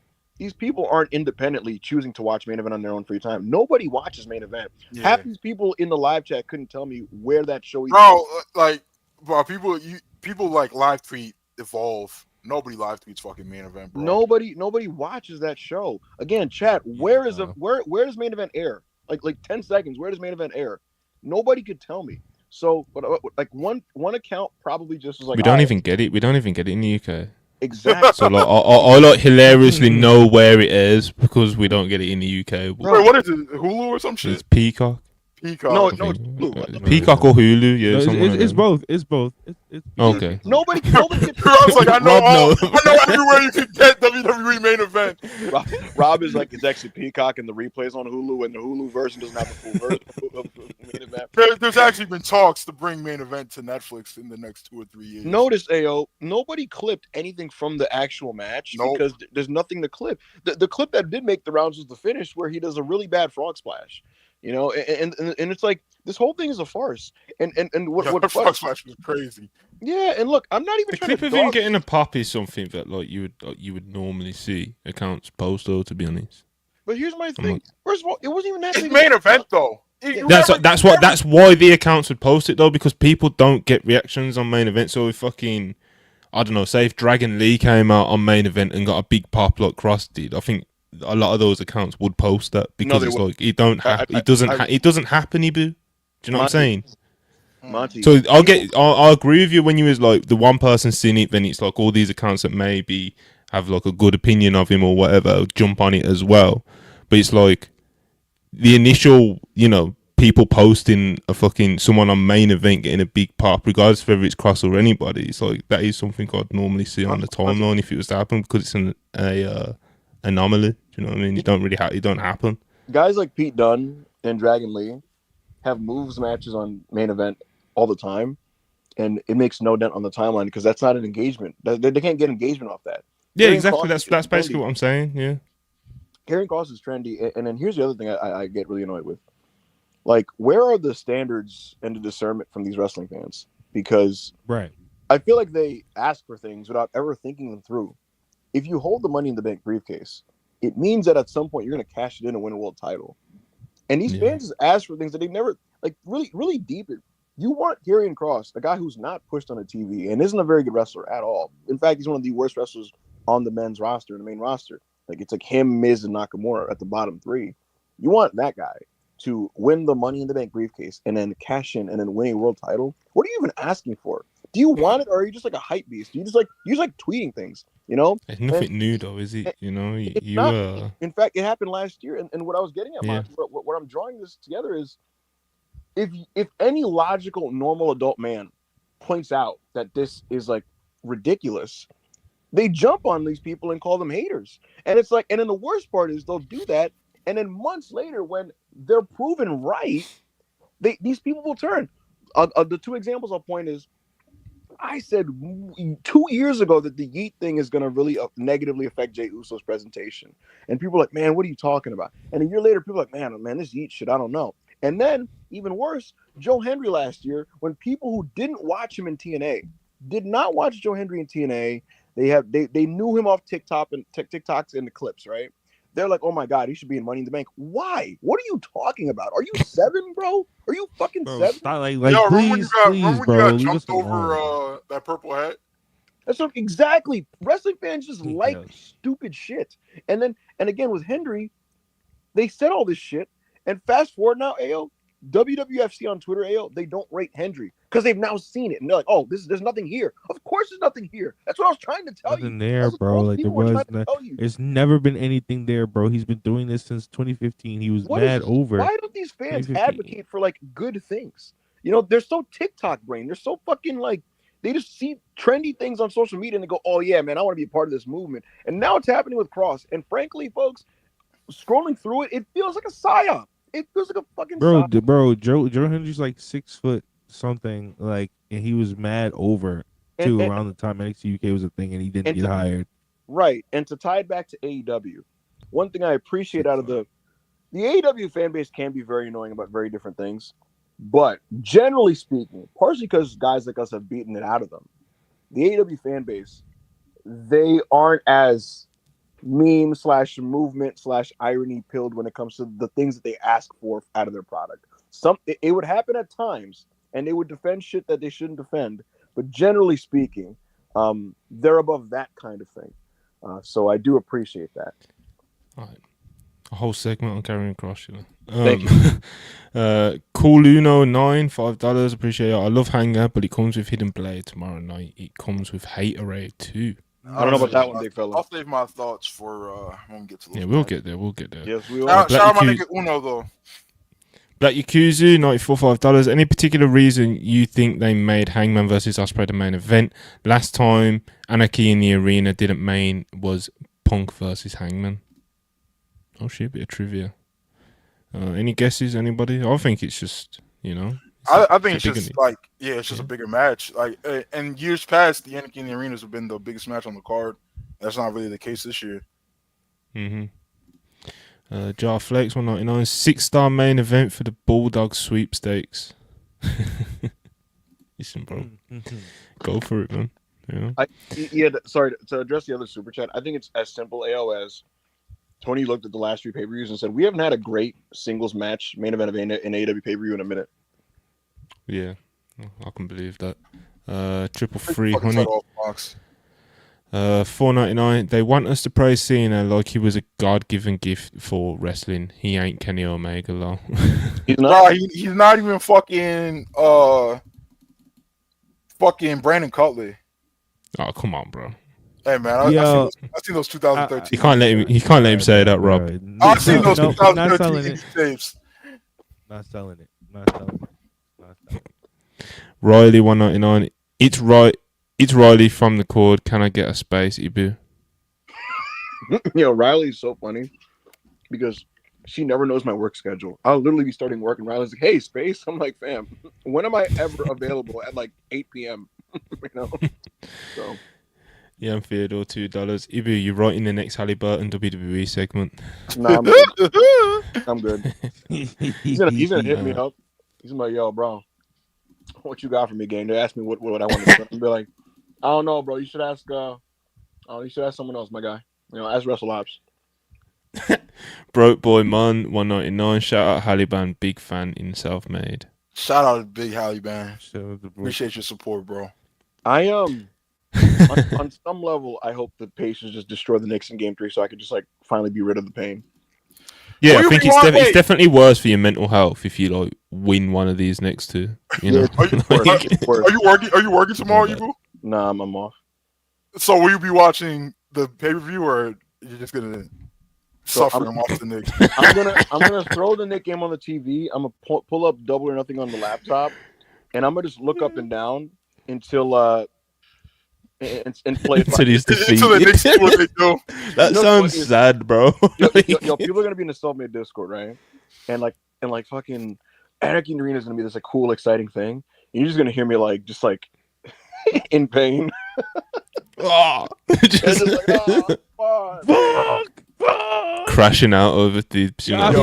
Oh my God. I've I've watched one Nick game with Ibu, bro, and it was. Oh yeah, it's not fun. Yeah, I can't imagine it's very fun, bro. He's too emotionally invested. Yeah, you know what's funny about that, Monty? They had the game on in the break room yesterday at work.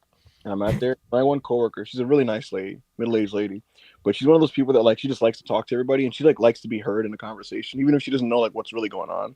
And so everybody's watching basketball, and she just feels the need to like interject and talk about this game that she doesn't understand, right? And so I'm like really locked in on this Nick game, and she's like, "He's the best player." I'm like, "Yeah, it's Jalen Brunson." She's like, "How old is he?" I'm like, "He's like 20. He's like 27." She's like, "Looks kind of older." I'm like, "This conversation is pointless." And she's like, he should shoot the ball." I'm like, "Yeah, he does. He shoots the ball. The ball." And she's just doing this like for like 10 minutes, and I'm like, I want to die. Like, I really want to die. You know, I'm screaming at the defense, and she's like, "You're really into this." I'm like, "Yeah, I am." He's like, this conversation is pointless. Yeah. Okay, let's keep it moving. Showtime Spurs $5. If the Pacers win, Halliburton selling his soul to The Rock and main event in a PLE against Cody Rhodes within the next 18 Yeah, we need months. it. The streets need it. And I'm gonna say this, Jalen Brunson, if you're listening, do not pick up WWE's call when they ask you to be a part of that angle. No. He should, you know. Yeah, he's like Halliburton at least. Like, they give you win. Felt like he was embracing it a lot more. Do you know what I mean? We know he's a big mark and all that sort of stuff. Whereas like that MSG angle with Brunson, he was just kind of like, yeah, he was just kind of like, alright, I'm here, you know. literally. Darren Cagey $4.99. Very good. Reggie was the leader 3-point made and in the Hall of Fame. That's why no one likes Knicks.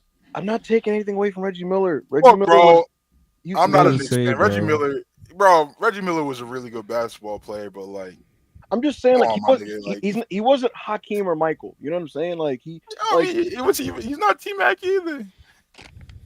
Ability-wise, no, but he obviously did way more in the playoffs. Yeah, he did way more. T-Mac never got out the first round. But. If you had T-Mac ability with Reggie Miller playoff highlights, you're looking at like a top. Niggas would be like, even without the rings, the niggas would be like, yeah, he was better than fucking Kobe. Yeah, that's what I'm saying, exactly, bro. Because Reggie Miller was going to like 7 conference finals and shit. He went to the finals against Shaq and Kobe. Like, Reggie did mad shit, but like as a player, look, bro, Reggie, you know, he was a 22-point nigga. You know what I mean? Just doing his thing. Like, I'm not taking nothing away from Reggie, bro. I think Reggie's great, but obviously, like his legacy is what he did in the playoffs, which is I prefer that over like what Harden does, which is, you know, that's what I'm about to say. Like Harden doing 30 fucking points in a month, averaging 30 points in a month, and then going to the fucking semifinal and scoring 9 in the closeout game. Like, that means nothing to me. So yeah, like, but at the end of the day, like, these are 2 completely different tiers of players. Well, yes. Look, Harden is way better than Reggie, but like he didn't do jack shit in the playoffs, so it's just like, I don't know. All right, let's keep it moving. Black Yakuza $94 $5. Oh God, WWE are definitely inviting Halle back to the next Garden show over these 2, and I'm going to lose my mind, lol. Yo, I'm gonna be honest though, Monty. Like the first time it happened, it was cute, and the Knicks fans played along. I think this time the Knicks fans will be like, "All right, get out of here, bro." Yeah, bro, they're too hurt right now. Yeah. Ibimania $4.99. AEW fans, Thekla is going to debut this week. If there was any chance for Mariah May to return, Double or Nothing with it is it. So brother, she's if not, then she's finished. Do not expect Mariah May to show up tomorrow, bro. That was some Will Chisholm super chat. That was. Yeah, that was crazy super chat. Yo, like, I think he was just trying to like get his point across, but also fit the character. Yeah, that shit was giving me an aneurysm. I don't expect Mariah, but what I would tell AEW fans is if you don't see her within the next week, it's probably done. Yeah, Dylan Riley $4.99. By All In, Ricochet and Fletcher should be the mid card champs. Also AEW, we might suck as a crowd, but please come back to Memphis. We're starved. No. I don't remember what y'all sounded like, but if the crowd was bad, I'm straight. I'm good on that. Yeah, we're done with bad crowd. No, we're going to Nashville. The TV's been too hot lately, bro. Yeah. Save for that weird Chicago crowd. I don't know what that was about. Yo, that Chicago show was giving me weird vibes, PTSD. Like, bro, that shit was weird. And then it was a double taping with that same crowd too, bro. So fucking hour 3 and 4, like these niggas, this crowd that was already asked for Dynamite had to do Collision too. And it was just like that was a miserable Collision to get through, bro. And the wrestling was good. I was watching that, and I'm just like, legitimately, like, all I thought was like, I don't ever want to leave these small venues, bro. Like, I don't want to look at this anymore. Like, just the big venue dynamites where the niggas are just half alive. Like, we were done with that in 2024. That is. Broly 199 hashtag get Osprey a barber, please. I already tweeted about this, and he quoted me and said his hair has a mind of its own. So maybe it really. I don't want to hear that shit, Osprey, bro. Like you had that perm thing for years, and it was a great it look. fun. And you decided, actually, I need to change this. Stop, my nigga. Go back. I'm not even a nigga who does this. Evil does this with everybody. Yes. Evil does this with every man. He's all the hair, all this, all that, and just complains. I don't do this. But Osprey, bro, your hair looks crazy. So please, my nigga. You're one of my goals. Just please, bro. Just go back to the perm. You look crazy, bro. It's worse. It's worse when they're doing like the face to faces, and he's like right up against a nigga, and you like see the shit and how crazy it looks from the side. It's just like, bro, like, son, that fade he had in the back of his head, I was like, what the fuck is going on? Yeah, it was insane. Bro, like, yo, stop, Osprey, just stop. Yeah. All right, let's keep it moving. Speed through these super chats, man. Hey Boo Boo from JP Wheezy with $2. Any Tozawa plans? So this is the common Wheezy bit that typically results in no, there are no Tozawa plans. But for once, there actually are some Tozawa plans, Monty. Let's go! Oh, we got Melo another win. I was gonna say let's not get too hyped up, Rob. But so Tozawa's next plan is, I was told that he will be quote serious on Monday, and that he will actually have a back and forth match at Miro. It won't be a squash. He is going to die, and it's going to be parlayed into a Sheamus program with Rusev. So that's the Tozawa plan. 333 $4.99. Jack Perry slander is slander. Jack Perry slander is sad to see. Bro was over and chilling, then Phil happened. He broke his brain. Yeah, man. Phil has the tendency to do that to niggas. There's a lot of things very, very upsetting. We could blame CM Punk for. A lot of contributing factors. N'Golo Kante, $2.79 Canadian. How nervous are we for Forest away, Monty? All right, tomorrow, yeah. Like, I'm happy to just kind of like, laugh and joke along with Ibu's demise as a Knicks fan, But like, tomorrow, we've got the last game of the season, Chelsea versus Forest. Chelsea have to win, bro. Like, if we lose, do not talk to me. Like, it's that deep. And then I got a scumbag, like a 4-hour sleep, wake up, cover double or nothing, and then I'm going away next week for a few days, so I've got to wake up at like 7 in the morning and get on a flight to Spain. So like, tomorrow's just gonna, if Chelsea lose, my head's gonna be on fucking Mars, bro, and I've got enough shit to do, and it's just, I don't need this, At the beginning of this season, I told Monty, Manchester United is shit. Don't talk to me about them. They're going to get regulated. And he said, behave. And who's right? Bro, they're fucking 16th on the table. You didn't get relegated, though. They're trying to. They actively want to, bro. I told you they were that bad. And they're fucking 16th. And you're like, oh, no, bro. Is it? I'm a Chelsea fan. You weren't that bad then, no? I genuinely think Amorim is like horrible, bro. Like, he's a horrible manager, bro. But anyway, that's enough football talk. I can't do this one. This one's for you, AO. Ricky Starks $4.99. Ricky Strokes, Ibu Zadeh, you left your cardigan in my room again after you were crying on my shoulders after the Halliburton buzzer beater. Is this true? I did not. This is not true. And also, Ricky Starks is dead. Like Ricky Saints is the man. Ricky Strokes. I don't know about Ricky Strokes, and I don't know nothing about Strokes. Ricky Strokes. Yo, he would dead ass be in the NXT crowds, just fucking flying down there every fucking week. NXT, just chanting Ricky Strokes. I want to know, nasty nigga. I don't want to know what the people that go to NXT shows are like. You're one of them. Absolutely. Bro, all of them, bro. All of them niggas chanting that shit got gray hairs in their beard too, bro. Y'all gotta fix grown ass man. He's a grown man. Y'all gotta fix y'all life, bro. Oh shit. Riley $2. Big booby. When is my Demon Brody winning a belt? Not anytime soon. They wanted to do some really cool shit with him and Buddy. There was going to be a big match with the Hurt Syndicate at one of these shows, and can't happen at the moment, unfortunately. Slim Reaper 35 499. Character / story wise, Hangman shouldn't chase / win the belt until he first 100% comes to terms with his swerve, Christopher Daniels' demons, and fully closes that chapter. Slim Reaper, were you a fly on the wall in the last few AEW creative meetings, sir? Because it sure sounds like you were. Oh, fucking brother. Jan Theodore, $2, appreciate you. How we feeling about Cena? Oh my god, bro, you seen this sale? You must have the report about the six man that they might be doing at Money in the Bank. John Cena, Travis Scott, Logan Paul versus the Usos and Cody. This is pure corporately owned, corporately ran. Oh, let's like TKO terrorism. As much as I like, Triple H didn't cook this up. Like, as much as I think he's dog shit, he didn't do this. This is TKO. They're getting more and more comfortable making the decisions for Triple H. I love it so much, bro. I love it so much. They need to make more decisions.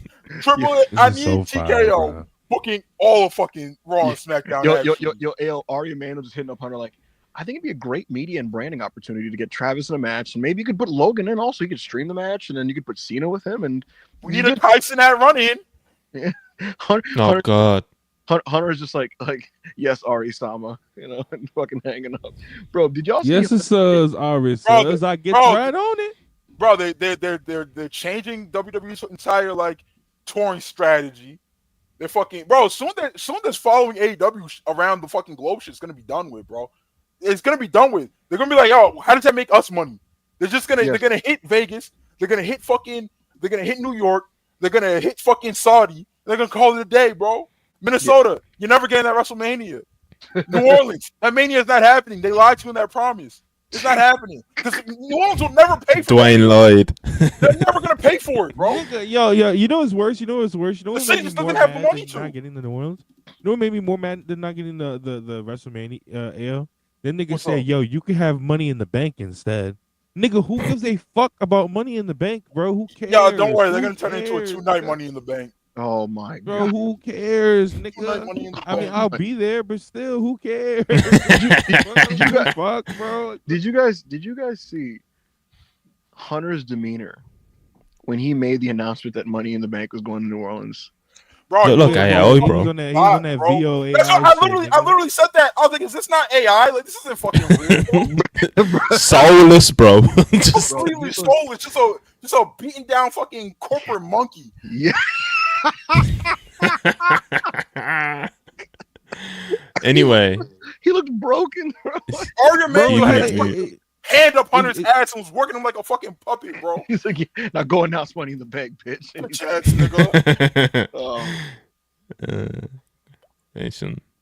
Listen, Tico's they're doing their thing, Chicken 98 999, appreciate you. Really enjoy the podcast. Always keeps me sane during final season, and about to do the same in like 2 weeks. Really helps with the stress. Also, Ibu, why call Rosenberg a shill? Oh my god! I feel like I haven't tweeted about Rosenberg in like 2 years. But Rosenberg. I mean, he is a shill. Like WWE pays him to just be like fake media, like on their shows. And look, I'm not. I found the commentator worse than Kevin Patrick Ibu. Who's that? It's Peter Rosenberg. Yo, Monty. Monty, you don't know. You just know Rosenberg is like the annoying like WWE guy that pops around every once in a while. He's like a music guy, isn't he? Yeah, bro. Yeah. I'm the biggest radio station in the country at the time. Like Hot 97 was by far the biggest radio station in the country until they got their chain snatched around 10 years ago. Yeah. But he was like a big personality there, just terrorizing us.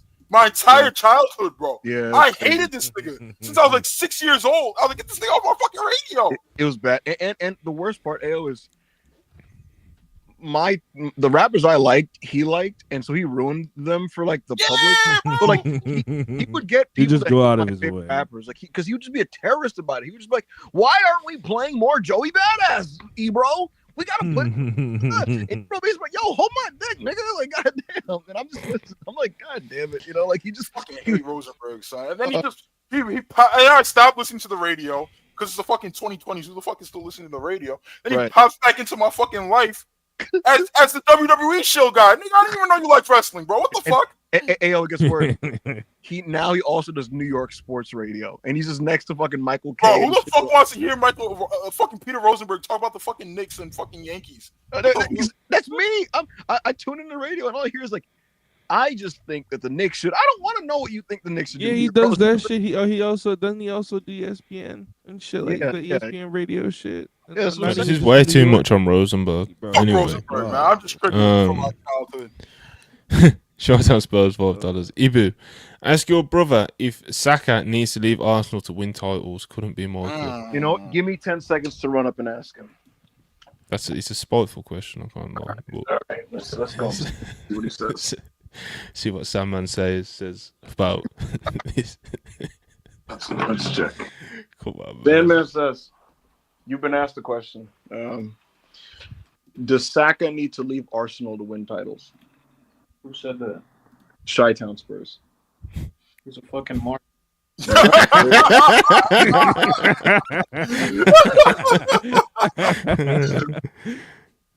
you go. There you go. I don't even know what the question means. Johnny Burney 199. Chances Tony Khan moves all into a smaller venue, like Mania 8. Zero. Not at the stage of the game. It's gonna have 21K at bell time, bro, and they're fine with that. They should be. I'm sure they were praying for 30, but they're fine with 21K. They were hoping for 35 to 40, but here's the bottom line, bro. 20, you can shoot that fine. You can shoot that on one angle, bro. Right. Bro, they really go ahead, Monty. Go ahead. Riley 199. I got my own work schedule. I can't track yours too. It's directed at Ibu, I think. I mean, I guess, yeah. And Jan Theodore, last super chat for now, $2. How are we feeling about the Saudi Las Vegas Mania residency? I think it's really good. I think it's good for the sport. I'm excited about it. Obviously, it stinks, bro. It's just a money grab, you know. But whatever. Bro. Yo, TKO really, they really just destroyed UFC crowds, and they were like, "We're gonna do this to WWE. We're gonna." It's nasty, bro. How long until Dana White starts getting pops, Monty? How long do you think? Oh, come on, man. I think by 2027 we're getting Dana White pops, bro. We're getting Dana White pops. It's just nasty. Yeah, I remember I tweeted months ago, corporate greed will end this WWE boom, and people quoted me and called me weird. Like, man, it was Black Fed Twitter. Like, man, y'all are so weird, bro. Like, y'all this, y'all that. Like, no, bro, we watch other shit besides wrestling, and I can see where things are trending, you know. So, yeah, it's not great. It's not like AO says great for the sport. Certainly. It's good for the sport. Anyway, Cobb not wrestling in a t-shirt is good for the sport. I will say that. Yo, somebody tell Cobb that the wellness policy is not real. Yeah, I think he definitely got. Yo, you could go back to doing what you was doing before, bro. Like you didn't. Come on, my nigga. You know Austin Theory's not fucking natty. Like, come on. I think what happened is between getting exposed by TJP's wife and going to the Fed, he was like, "All right, I'm gonna play it safe and just be like chubby." And then like after a couple months, Randy Orton's gonna scoot over and be like, "Yeah, hey, look, brother."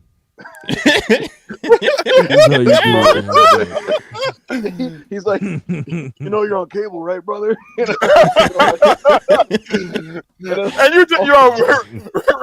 Randy and Triple H are just fucking burying the shit out of him, and Randy's like, "Don't worry about it. I'll talk to him."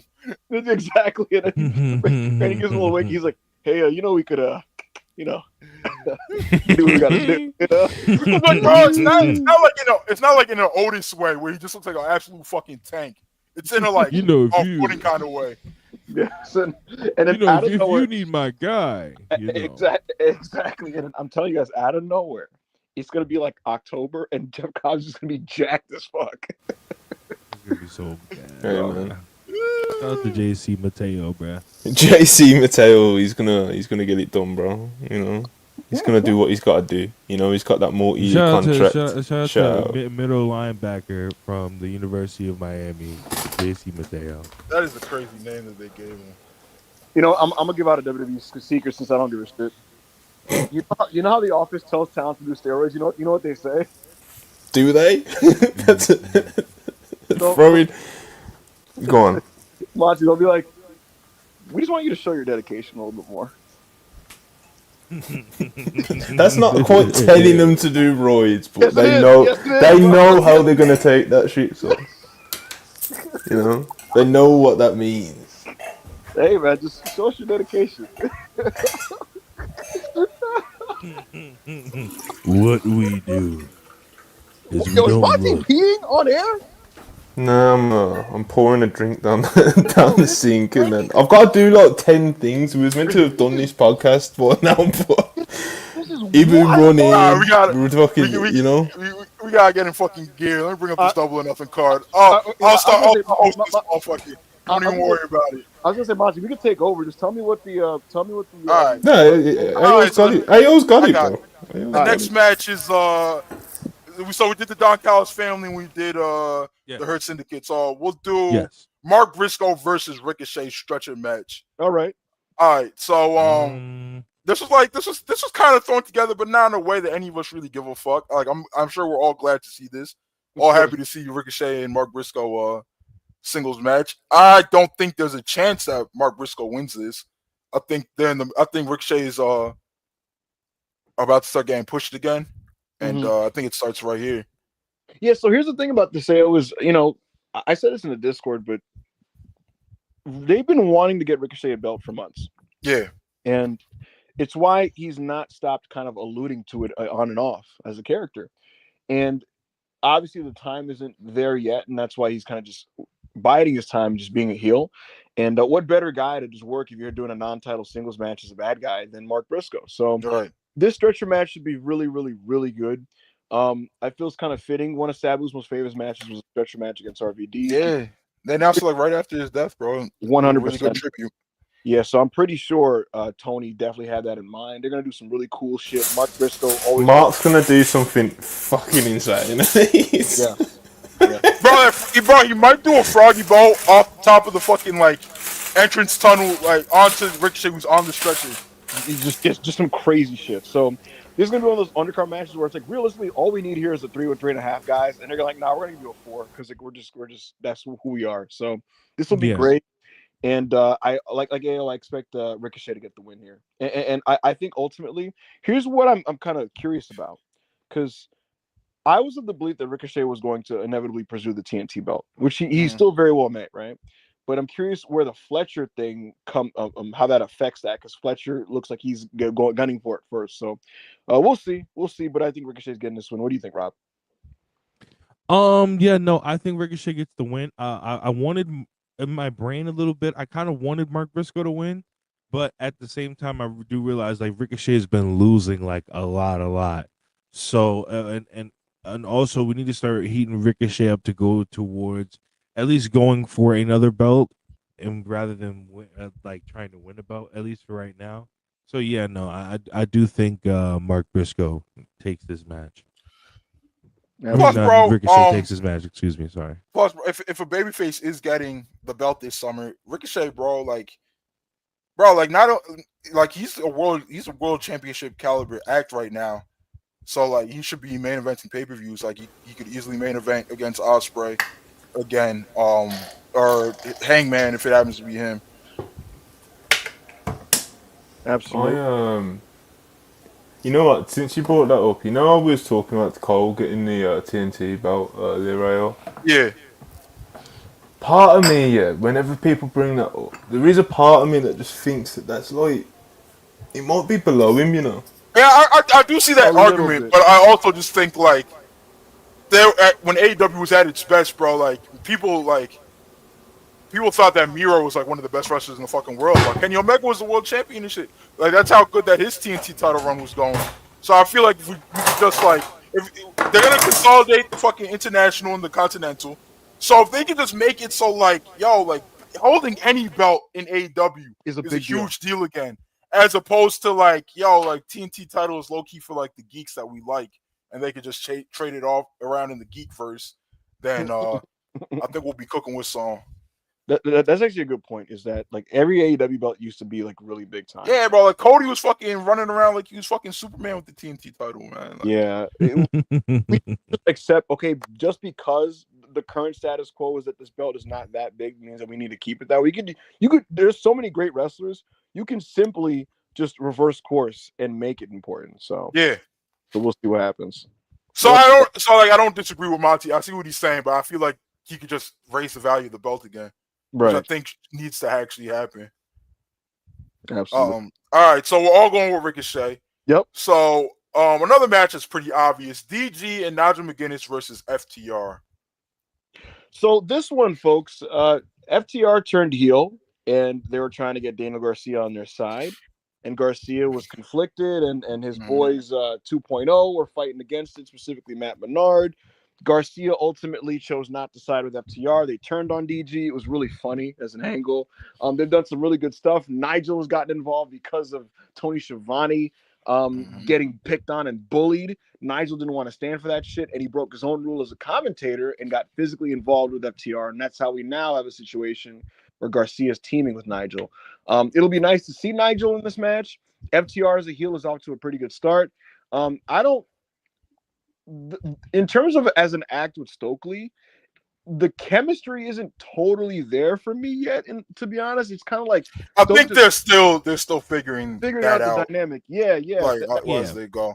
Right. I'm happy to see Stokely back. I don't think it's really come together yet, but we'll see like over time. It's still early. You know what I mean? It's not a bad act on TV. Bro, I think Stokes like one of the most, if not the most fucking talented managers in the world. He'll figure it out. I think 100%. It was just like, bro, like when you put like two personalities like fucking FTR and like Stokely Hathaway together, it's not gonna fucking. I don't think it's gonna be some growing. There's gonna be some growing pains. Yeah, right. And fair to them, these early growing pains aren't actually pains. It's just like it's not like this incredible act. It's just like okay, FTR just kind of talks and then Stokes does his thing like next to them. So it's not terrible TV. It's just like it's just not this perfect unity of like their vibe. But with that said, this match will be pretty good. DG's in a weird spot for me in the sense that I thought that a lot of his TNT run. I thought a lot of his TNT run was like whatever, and then I thought the Cole stuff was like solid-ish. That Dax match though. What's up? The Dax match though. That's what I was gonna say. Is losing the belt. The FTR stuff has been good, and the Dax match was great. But I do ask myself, like, is it just Dax being a great pro and DG? and that's not because I love Danny, right? I do, but like, what is he like? Doing right now that's gonna really help reverse course for him. I think he should just turn heel, bro. I think he should turn heel and join FTR, son. And niggas know I don't like FTR. Character-wise, he looks like a hoe if he does. Yeah, he can't. I thought that was the move but now they can't because I didn't see the Dax match or if did they beat him down after that shit? Hey, yo, they've been putting it in his stomach every week, just beating his ass. So like he looks like a sucker. That's unfortunate though, bro. Because if you tell me that just in general, a heel turn right now wouldn't probably be to his benefit. Yeah, so it's I think the face thing has run its course. Like, that's undeniable. But I think I don't know if just being like the babyface who like loves AEW, is happy to be here. AEW fans love me back is like the best thing for like him as a character, like his career in general right now. I think we've seen what the peak of that looks like, and it's like a pretty decent TNT title run. Yeah, so I think as a match, this will just be a good wrestling match on the undercard. This is in Phoenix, right? The show. Yeah, we'll see how Phoenix takes to this. I think the work will be good. I think FTR will get the win. I think people will be happy to see Nigel do some like hot tag stuff. It wouldn't blow my mind if it was a great match, but what I expect in the context of this card with this undercard, I think it'll just be like good and they'll go like 15 minutes and then move on. Do you think there's a chance that they're like fucking pile driver Nigel or something? That'd be fire, and I do think it's possible. Yeah, I do think it's possible. Yeah. Oh, no, I think it definitely happens that they pile driver Nigel. Now where that leads to, I don't know. I don't want like Nigel off TV though. That would be nasty. That's the problem. He's Yeah, off bombs. That's the Heel heat, brother. That would be nasty if he's off Heel bombs. heat, brother. No, that's kind of that. I could live with that for the name of heel heat. Actually, you know what? I think what's going to happen is post-match, they're ringing the belt repeatedly, and they're setting up a pile driver, and then you hear, "You think you know me on this day?" Yeah. Yeah. Oh my god, yeah, I'm a pop. I can't lie, bro. This whole verse right now, it's not really. I'm not even gonna say it's bad. But this whole verse isn't. It's not bad, bro. Like objectively, but it's not. I said I've had enough, bro. Putting my foot down. No, like this whole universe, bro. This fucking what the fuck do they call themselves? Rated FTR verse, son. Like it's just not for me, bro. I'm not gonna say that it's bad shit because it's not bad shit, bro. But it's not for me. Man said it comes with on this day. I see clearly. You know what's funny? Has anyone noticed that Edge is a return merchant? This nigga, I feel like every 5 months He was in WWE too. That's what I'm saying, Yeah, he was. bro. Every single Edge He's so story, beast, bro. 2022, somebody beats him. They give him a concerto, and after 5 months, you think you know me. On this day, I see clearly. And he takes them off, and he makes that face. He pulls his hair. He starts like kind of like extending his jaw out and making that face like, "Arr," you know what I mean? And then at some point, he cuts the promo where he's just like, "And I'm gonna get you before you get me," or something. You know, he'll just cut like that type of Edge promo. Bro, he talks about his dumbass dark side that nobody cares about. Yeah, And shit. you're gonna bring. And then in the match, he's gonna roll his eyes up and do this, tease the concerto and shit. Does the spear? It's over. He's gonna sit in the ring in a chair. Gonna promo in the dark. The Judgment Day kicked Edge out, and then he returned at SummerSlam, I want to say, to attack them. And then at Extreme Rules, they concerto him and Beth Phoenix, right? And then he returns in like early of 2023 to chase back at Finn Balor, and he does this. And then fast forward, everybody, fast forward now, AEW. This has now happened like 2 times. Or like I want to say Christian wrote him off and he came back, and I think the Death Riders might have done it and he came back, and now he's gonna do it again this weekend. I do think it's gonna happen. They're gonna try to power drive Nigel, and then you think you know me.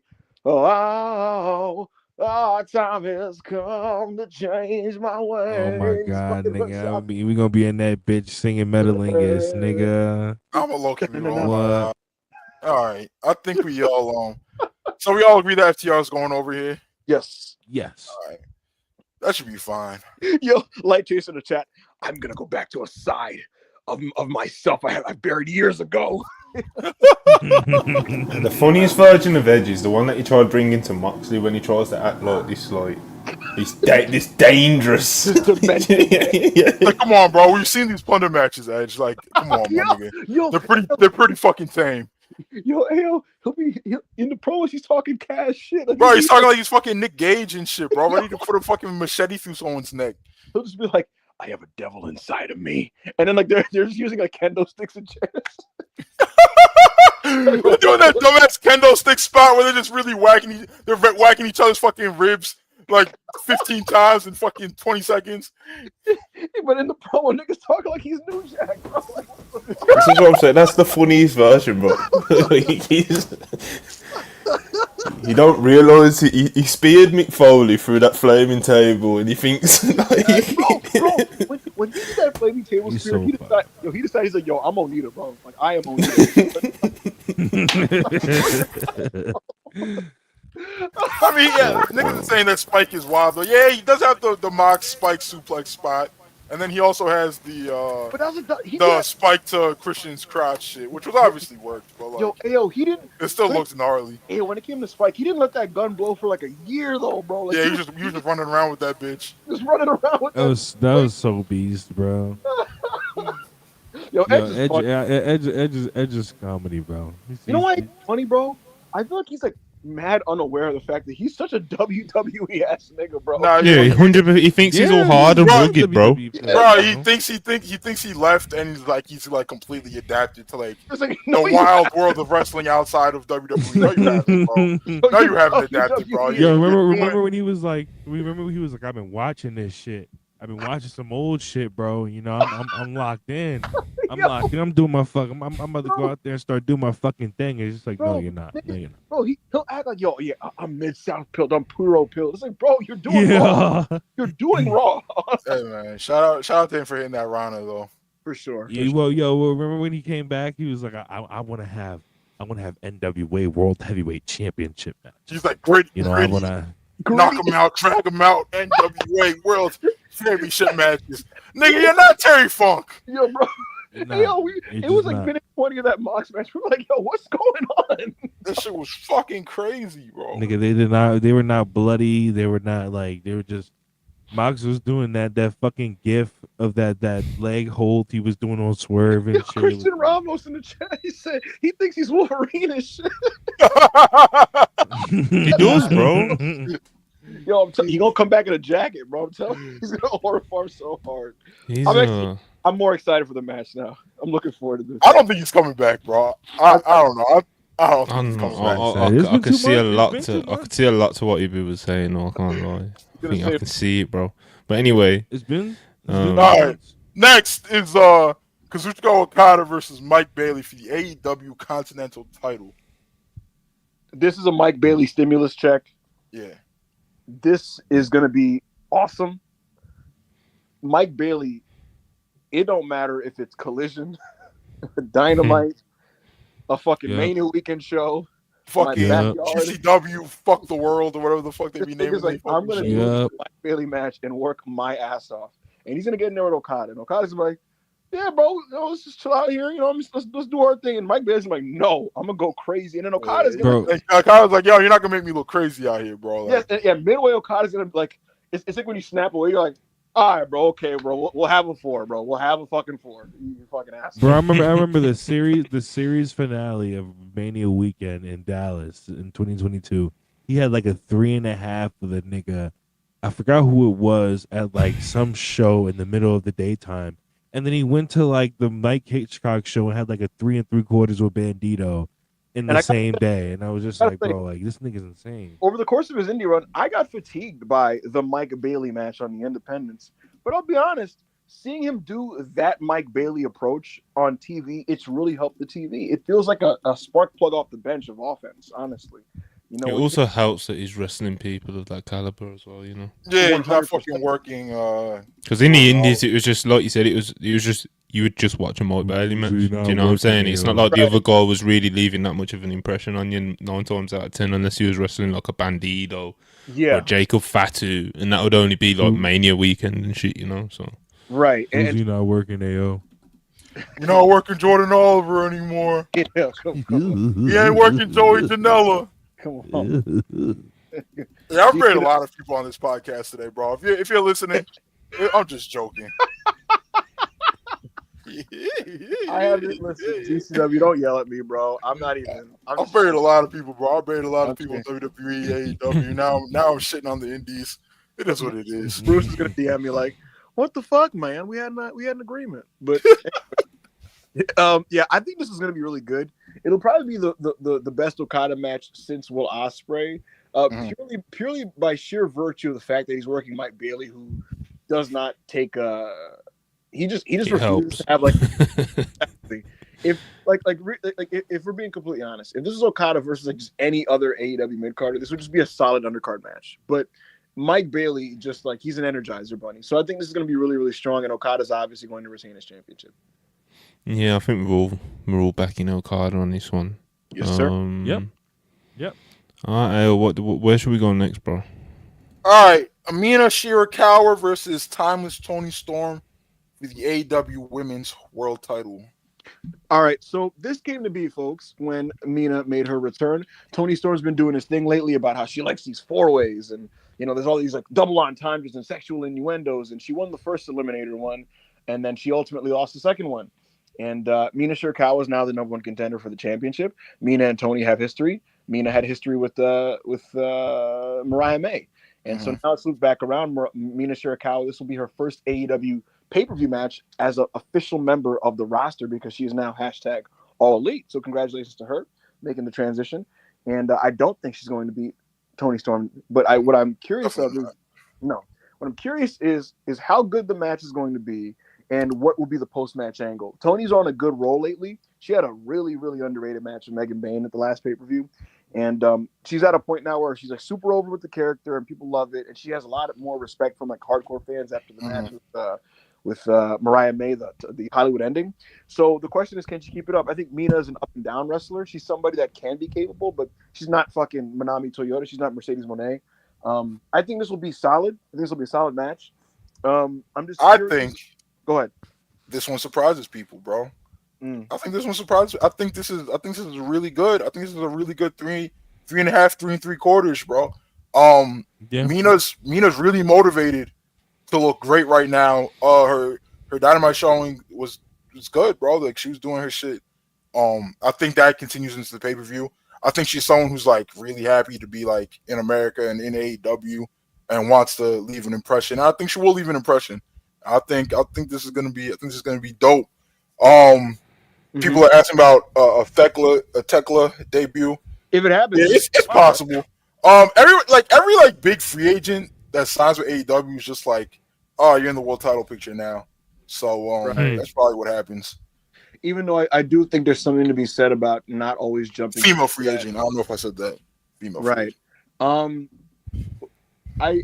This is kind of an awkward transition, but I have a Mina Shirakawa hot take that I never tweeted, so I'll just use it on this podcast. I've just been getting my shit off on this podcast since you guys are good guys. So Mina can't actually dance, and I feel like we all just she can't dance, bro. Yeah, she can't dance. I feel like we all just pretend because like we like her and she's an attractive lady and stuff. She cannot dance. She has the rhythm of like a TikTok mother. Like it's like a mom on TikTok. She's kind of like in like yoga pants and like they're playing the music and she's following the steps and it's like 5, 6, 7, 8, 1, 2. The thing is, you just know she's practiced it 2 million times, and then obviously she's done it like 1,000 matches. Yeah, she's done that dance for a fucking 1,000 entrances now. So she's like got it down in like a robotic way. You know, like I worked really hard at this kind of way. Yeah. But now I actually know how to dance. Yeah, like these are really natural dancing movements. And the nasty part is, Mariah May used to do the dance when she came out with Mina in Stardom. And Mariah would be so fucking lost, bro. Like Mina would be fucking her up, and we just talked about how Mina can't dance, bro. Like that's how bad Mariah was, son. Like it got nasty. It got nasty. Yeah. That's what I'm saying. So like everybody just pretends otherwise. Like people posted the dance, like, oh my god, look at the Mina entrance. And I'm like, she can't dance, guys. But yeah, that notwithstanding, I do think this will be good. Rob, what do you think about this Mina? Tony match. On this? Yeah, no, I do think this will be really good as well. It's nice to have Mina's like official like debut on pay-per-view as part of the company. This run of Toni Storm has been very interesting. I do want to see what Mina does after this because like I think Tony's winning. That's my prediction. I think Tony's winning this, obviously. Now, what Mina does coming out of this is seeing as it like this might be the finishing or the closing of the chapter of Tony and Mina, or whatever they got going on. We'll see what happens after that, but yeah, no, I think Tony's winning. Absolutely. Yeah, what's up? All right, next match. So we all think Tony's winning. Yeah, we are now at the big one of the big matches, one of the huge matches on the card. Mercedes Moné versus Jamie Hayter, the Owen Hart Foundation 2025 Women's Tournament Final. I think you should do the CEO dance, Monty. Why me? Because we're on camera. Let's go ahead and hit that dance, man. Go ahead and hit that. No. So here's the deal, folks. Mercedes Moné is the TBS champion. And people thought that maybe she'd lose somewhere in this tournament because surely she's going to be in a different match at All In, a match where she'll defend her TBS championship, and that very well may still happen should she lose to Jamie Hayter. But here's the deal, folks. She's in the finals here against Jamie. Jamie Hayter is somebody that came back, and upon return, she was doing a multi-match series with Julia Hart, and they were trading wins, and truthfully, it wasn't like a super push thing on the show, and Jamie did not have the momentum that she had prior to her injury. And if you ask me, subjectively, I thought that she was kind of lost at sea creatively. But ever since she got in the Jen Peppermint verse, Miss Jen Pep, I gotta be honest, guys. She been cooking for you? She cracked her knuckles on this, and Auntie Pep did her thing? Here's the thing, folks. Jen is a solid writer, and she does her stuff with Monet, but this is her most impressive creative work, and I'll explain why. She has resuscitated Jamie Hayter as a major figure on the show to me, because I'm gonna be honest, I know she's a very good wrestler. I kind of lost interest in Jamie on TV, and the way she's been positioned as like a strong character who's continually doing varied things on the show that make her look good each week on these angles, it's well done. And beyond that, we all love Mercedes and we love her matches. Last year, a lot of her segments were very raw, like very like 2018 raw. This year, especially in this program, she's doing like wrestling angles now, like professional wrestling angles. Yeah, it's been really good shit. Yeah, and so I'm watching these segments and stuff, and I'm like, man, Mercedes looks like a badass, like a killer, like a vindictive heel. Jamie looks like an ass kicker, and I'm like, wait a minute.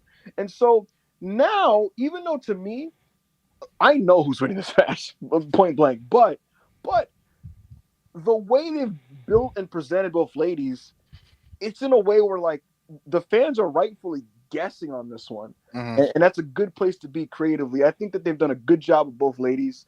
And I think, well, even Vegas doesn't know for this one. This is the only it's not a coin flip. They have Mercedes at like minus 350 or something like that, but it's the closest to a coin flip on the card by far. Vegas is taking like big swings on everything else. Exactly. I'll just say, I think Mercedes is winning this match. I think it could go either way, though. They could have changed their minds on something. Just watching the TV, I think they definitely made it seem like this was a toss-up here. Yeah, I think they really wanted. I think their goal, AO, was they knew before before this match was set. I think they knew that Mercedes was here. I'm moving my hand up high, and Jamie was like notably below as a TV in terms of TV positioning, right? And I think they knew in this build, our job is to make them feel equal, and they succeeded at that. So I think it's one of the better things that they've booked so far. And I think this match has the potential to be one of the best women's matches the promotion has ever done. I think Mercedes gets the win, and I'm looking forward. What do you think, Monty? I don't know, man. I kind of, with the Owen Hart tournament for Mercedes, I agree, like, it did feel like maybe she would lose on the way Mercedes. But it's like, with Athena out of the equation, it's kind of like, why would you? Because Athena's like completely out the equation. It's not like she's looming over in the background of Mercedes segments or anything like she's completely off the show, bro. Do you know what I'm saying? So yeah, that's unfortunate, obviously, but without getting too much into that, that makes me just think that they're just gonna do the big one, Mercedes versus Tony, and I think that's a match that can definitely rally up a percentage of the fan base, try and push for it to be a main event. That's how big of a match that will be, Mercedes versus Tony. I mean, it'll be the biggest women's match in the history of the promotion, and I don't know, I don't know how you say no to that when you're trying to sell tickets to the biggest domestic show you've ever done. That is a value factor as well. Like they are still trying to sell as many tickets as they can for this. So it's like, I was talking to Phil about it yesterday. It's like Jamie, obviously since coming back from that back injury where she was out for like so long, and obviously a lot of us were kind of like, this was the world champion. She was like one of the best women's wrestlers in America at the time that she went down. It was like a shame to see her go down. Then she comes back and she's not exactly positioned super like super importantly, like she's nowhere near the title or anything like that. Then also on the other side of that, even though she's not being positioned great, her performances aren't really like demanding You know, obviously in an ideal world, it probably, you know, they would have just got her up and going rolling straight away. But as Ibu said, they've done a pretty good job of kind of positioning her again as like a real player at the top of the division. Somebody that a lot of people could viably see beating Mercedes, but I just don't think it will be this weekend. But I wouldn't be completely against it, bro, because if you're gonna just like completely like rejuvenate somebody, you know, then it's not the worst way to do, but I do think it's probably not going to happen, you know. So, going with Mercedes. What we think, Al? I think it's definitely Mercedes. Like I just said, Tony Storm versus Mercedes Moné is going to be the biggest women's match in the history of the promotion.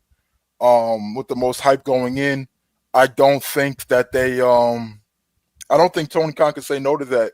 I think he sees that and it's something that he's gonna want to do.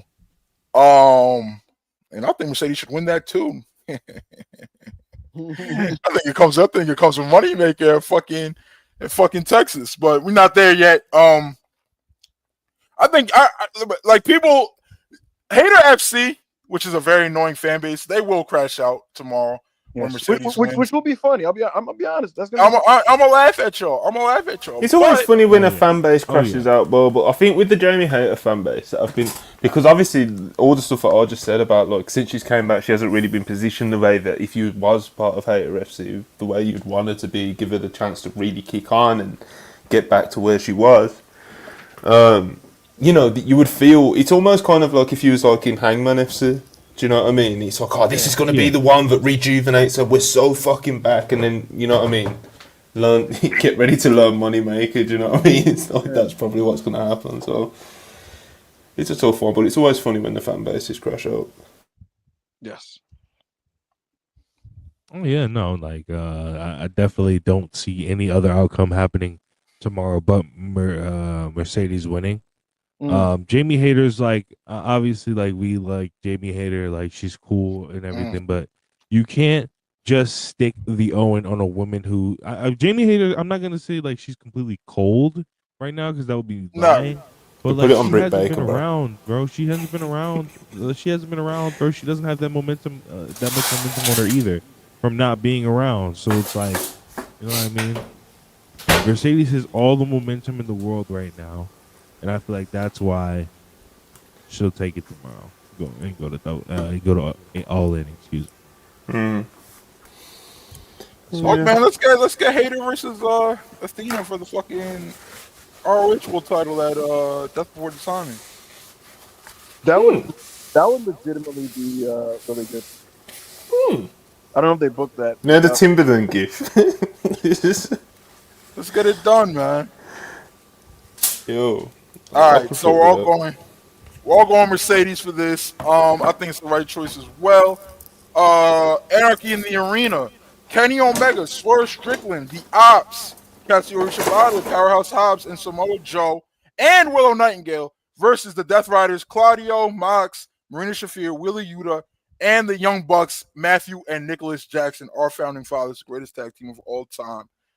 The most influential tag team of all time. So this has been the most handsome tag team of all time. So this has been the most decorated tag team of all time. Briscoe's better. This shout match, out to the Briscoes. Yeah, no, but jokes aside, so this match has been set up for a while, and the lineups creatively have changed over time.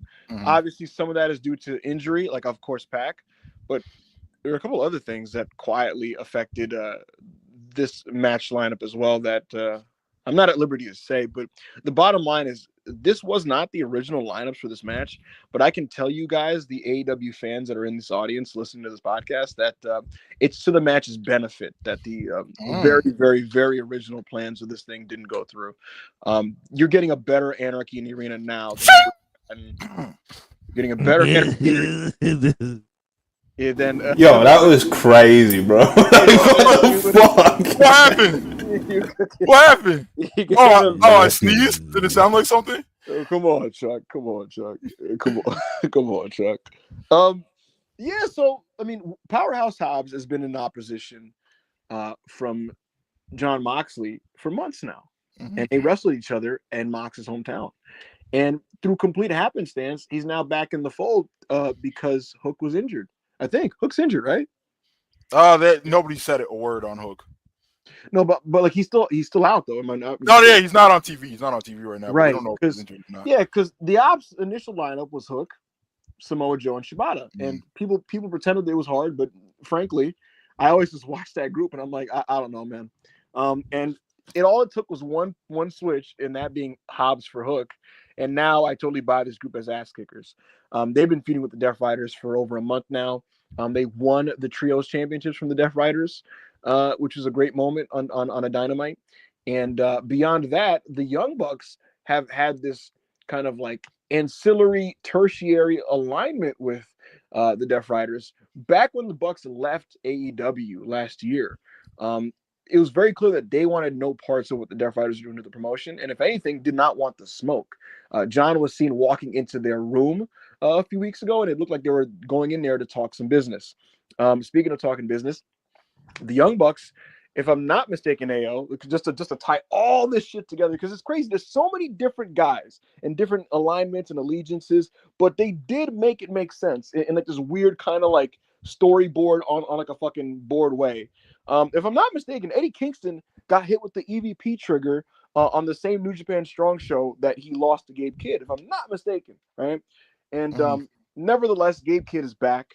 He is in AEW specifically to help the Death Riders. He's working with John Moxley. Willow Nightingale has been in opposition with the Death Riders for months as well. She's been fighting Marina Shafir and John Moxley for that matter. And again, Swerve Strickland wants the Bucks because it's buck hunting season, and they fucked him out of his championship match at the previous pay-per-view at Dynasty. So a lot of different storylines going into this. It could come off jumbled, but like I said, hilariously, if you look at any name in the match, they all make sense for the lineups. And it's looking like we're gonna have a 7-on-7. And so it's looking like what is it? Kenny Omega, Swerve Strickland, the Ops, Willow Nightingale, and am I forgetting a baby face on the men's on the No, you are not. Okay, versus the Young Bucks. That's 2. John Moxley, Claudio Castagnoli, Marina Shafir, and who am I forgetting? Yuta, right. Yuta. And they've made it very clear that even though he's not in the match officially, Gabriel Kidd will get involved in Anarchy in the Arena. Now, I think this will be the best Anarchy in the Arena since 2022. But before I explain why I believe that, I'm going to turn it over to Rob. And I want your thoughts on this matchup. No. This match, I expect it to be great because of the people involved. Some of the best wrestlers in the business, but not only some of the best wrestlers in the business on the babyface side, at least, and the Young Bucks on the heel side. But not only that, these are also some of the greatest deathmatch, hardcore, some of the best plunder wrestlers in the business. I mean, when you look at Moxley, lately Moxley hasn't been proven his worth in plunder matches, but when it comes to Anarchy in the arenas, he kind of does his thing a little bit. Kenny in plunder matches is great. We've seen it earlier this year with Gabe Kidd. When it comes to the Bucks, I mean the Bucks in plunder matches, when it comes to them pulling weapons of any sort, they're great in that environment as well. But we also have some great bleeders in the match too, like fucking Mox, like I said, Yuta. Kenny when he bleeds is a great bleeder. So yeah, no, this match should be fantastic, bro. This honestly has the capability if besides like the main event, which isn't like already an objective match of the night, to be match of the night. So yeah. What do you think, AO?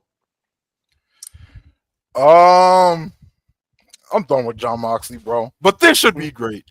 This should be great. This should be a breath of fresh air. We don't got to deal with a Mox singles title match. We could hide him in a plunder fucking just a fucking clusterfuck ass Anarchy in the Arena. You know, the Bucks on pay-per-view and multi-mans, they always go for something fucking crazy. Swerve literally was a fucking deathmatch wrestler. He's gonna do something crazy. Ken's always game for shit like, you know, he fucking gets after it. I'm interested to see what Shibata's role in this match looks like. He's not exactly. He's gonna be vibing, bro. He's just gonna be vibing. This isn't exactly his type of fucking match. Let's see what he does. Yeah, man, I think this is gonna be really good. I think it's gonna be the best one since the first one. I'm curious to see what fucking song they play on the fucking over and over again on loop. They might do Willows, bro. That would be gas. It'd be very funny. Yeah, that would be gas. Monty, temperature check on this Anarchy in the Arena. I know, you don't cover the Dynamite shows anymore, so I don't know how closely you're watching this, but just the lineups and what the ingredients you're seeing involved. What do you think about this one? No, I think the John Moxley stuff. Like, I understand. Like, if you're in the same position as like AO, where you just like after what was it, Dynasty, the Swerve match, that you just fucking tapped out, bro. But I think what they've been doing since then has been pretty inoffensive. It's actually been pretty good, like all the party tags and stuff like that. The books are now doing like kind of what you want them to do, like I said, like the party tags and just kind of doing, just being able to just kind of be the books, and then you put them in a stick match like this, and it's like you're getting more of the books that you want to see rather than like the bullshit they were doing the last time they were around, Yuta, Claudio, Mox, they've done these Anarchy in the arenas before, I'm sure, so they know what they're doing in there. And that babyface team is, that's quite a godly lineup, I think the TV's been okay. I think the Mox stuff has been okay. Like, it has been okay, bro. But when you start so low, like just like being better is just like not enough. I kind of just that's what I'm saying. I get if you're in the position that you're in where you're just tapped out on it, like I get it, like because I just get it. Do you know what I'm saying? But at the same time, it's like this is probably the best the Death Rider stuff has been, and it's not even because it hasn't been super central on the Death Riders. Do you know what I mean? Like it's more like, here's an 8-man tag involving these guys. Do you know what I mean? Then you got a fucking Samoa Joe promo too, bro. Like, yeah. Cheat code for a good feud. Exactly. So, I think I don't know who's gonna win. To be honest, who do you think pins who? Does anybody guess that? I That's think the thing with Anarchy in the Arena, and it's like this is a legitimate coin flip. I don't know who's gonna win. If Moxley's dropping it at All In, which I don't think he is, if Mox is dropping it at All In, I think he wins. Got some more heat on him. Mm-hmm. Oh my God, Death Riders are fucking assholes. Blah blah blah. If Darby's really the savior of AEW, I think the babyfaces win. So I'm gonna go with and since I think they're gonna stick with this Darby shit, I'm gonna say the babyfaces win tomorrow. So I think this is gonna be the best Anarchy in the Arena since the first one. And here's the thing. I had soured on this stipulation. I thought the first one was the best plunder match I'd ever seen in my life. I thought the second one was not as good, but a solid little follow-up. I did not like the third one. And I was at a point in 2025 where I didn't want to see a fourth. But a lot of things came together to make me go, okay, hold on. Number one, on your babyface team, you have like ass kickers, like real ass kickers this time, like big men, Samoa Joe and Will Hobbs. It doesn't get more matter of fact on this roster than Samoa Joe and Will Hobbs. Just them slamming dudes and punching dudes and bleeding. There's something that is worth, like, there's something appealing about that. Beyond those two, Willow Nightingale is big time. I think Willow Nightingale in plunder matches is unbelievable. The last one we saw her in was the match against Chris Statlander, which is frankly a classic. And like, to me, tied as the best women's match in the history of the promotion. So Willow in this setting, being able to just beat up dudes is going to be really fun. And considering she just signed herself a nice new deal, I'm looking at this match and circling it as an opportunity to showcase her as, like, frankly, one of the faces of the entire promotion. Like, I think she should straight up be a focus in the match, not just like, oh, she got one cute spot and generally she's fighting Marina. No, I want her like power bombing like John Moxley through tape. I think she needs to hit her finish on Mox. I think she needs to. Absolutely. And I'm not saying like she hits her finish and then like Mox gets pinned. Like, protect them with fucking 3 more finishes after that if you fucking want to. Sure. I think just a visual of her getting him back would be a really big deal. Yes, and I do think it's going to happen. And so when I think about the match, you got all these ass kickers who it's going to be so cathartic to see these guys just kick the Death Rider's ass. That's going to help. Plus, the Young Bucks, it's worth noting, they're in their best form that they've been in 4 years. Nah, The they've Young always Bucks- been good. They've always The been Young good. Bucks have not been They've always this been sharp, this creative, this dynamic in 4 years. So them in this match should be good on that standpoint, especially since the Bucks are so good at like showing ass and running away from like just making you want to. They're really good at making you want to see them get their asses whooped, right? And so them like running away from Samoa Joe and Will Hobbs, that's gonna be money. And then to combine all of this, right? When Gabriel Kidd shows up, there's a very, very high chance that Eddie Kingston is going to make his return to offset that. And that's going to be really big for the match, too. So I think the vibes of this are going to be really, really high. And then the other factor is this is the first Anarchy in Arena since the first one that isn't closing the show. So instead of everybody seeing every match under the sun and being exhausted, imagine this being in like the middle of the show, which it might not be. It might be later, but I think it's gonna be the semi-main, honestly. it could be. But like in a perfect world, bro, this is match 5, and they just empty the clip and then reset the show. Like you could. That would be awesome. If it was me, you I treat it like business. I heard Syndicate on right after. Honestly, hey, low key, bro. It is what it is. To me, bro, I would treat this as 2 pay-per-views on one show. Like I'd do 5 matches. This is like the end of this is like almost the intermission point of the show. yeah. And then you rebuild. You let the Dustin match die. It is what it is. Afterwards, and then you just rebuild with the great matches at the end, and you do the Owen finals and stuff to close the show. Yeah, you know someone who could return here that nobody's talking about? Who? It's not Darby, bro. It's not Eddie. It's not Eddie, but fucking Orange Cassidy could return here. What's his injury? I'm not sure, but he's been out for a long time now.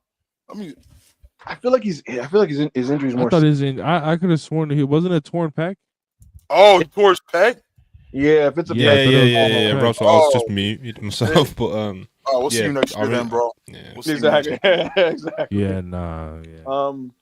So we'll see, but again, because of the ingredients I laid out, unless the producers are absolute chimpanzees, this thing should kind of book itself, and this should be the most satisfying Anarchy in Arena that they've had since the first. So I think this is going to be like the second best match on this pay-per-view, probably.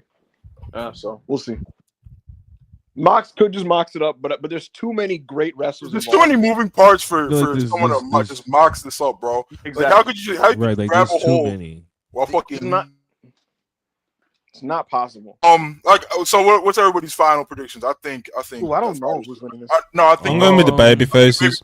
Win here. Yeah, I think the baby faces win. Yeah, I think Kenny doesn't lose these kind of matches, so I think it's gonna be Kenny. Eddie's Kenny's team. Big guys are gonna win. All right. And now we have the main event, the Owen Hart Foundation. Hello? Hangman Adam Page versus the aerial assassin Will Osprey. I got going well, nigga.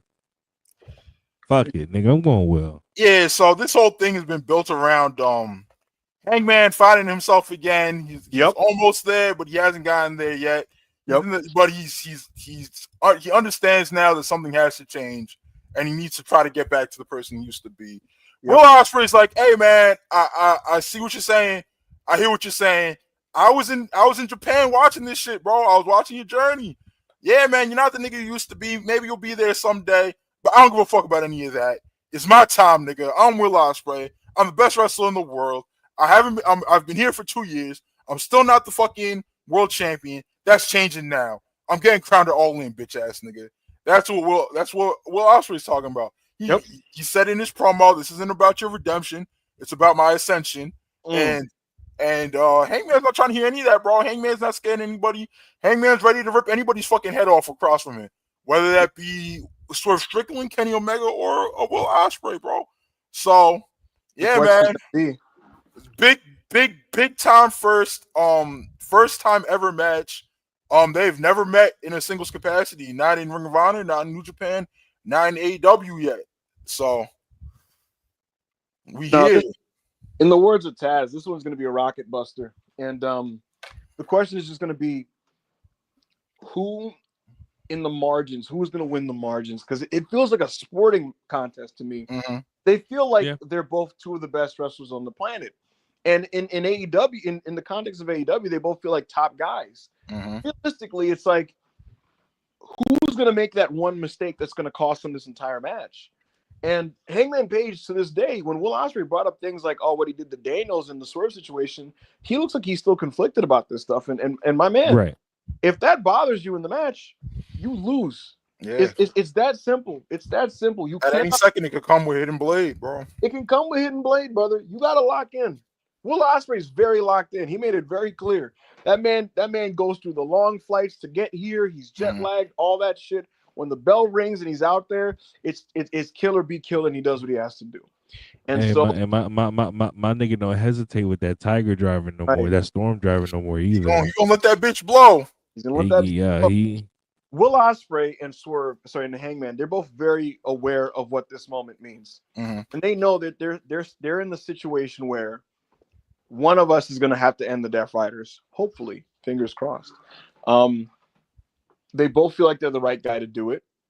I believe both of them when they say it on the air. The promos have been great. They make this feel like it's one of the biggest matches in the history of the promotion. But the question is, who do you trust? Because I know they both want to. Who do you trust to hit the big shot at the end of the fourth quarter? Will Ospreay has never been the AEW champion, but he feels like he's very much ready to be that guy. Hangman Page has been that guy, and it didn't work out. And he thinks this is his chance at redemption. The question is this story going to have a happy ending for Page? And if you ask me, I think that there's something still within him that is blocking him mentally from being the guy. And I think that will be his undoing and his downfall in this main event match. I think Will Ospreay is going to fucking destroy Hangman Page in the final minutes of this match. It's going to take a lot. It's going to take the kitchen sink and more. It's going to take the living room, the house, the fucking city block. And Will Ospreay is going to throw the city block at Hangman Page and take him down. I think Will wins this match. I think Hangman Page then has a lot of soul searching to do.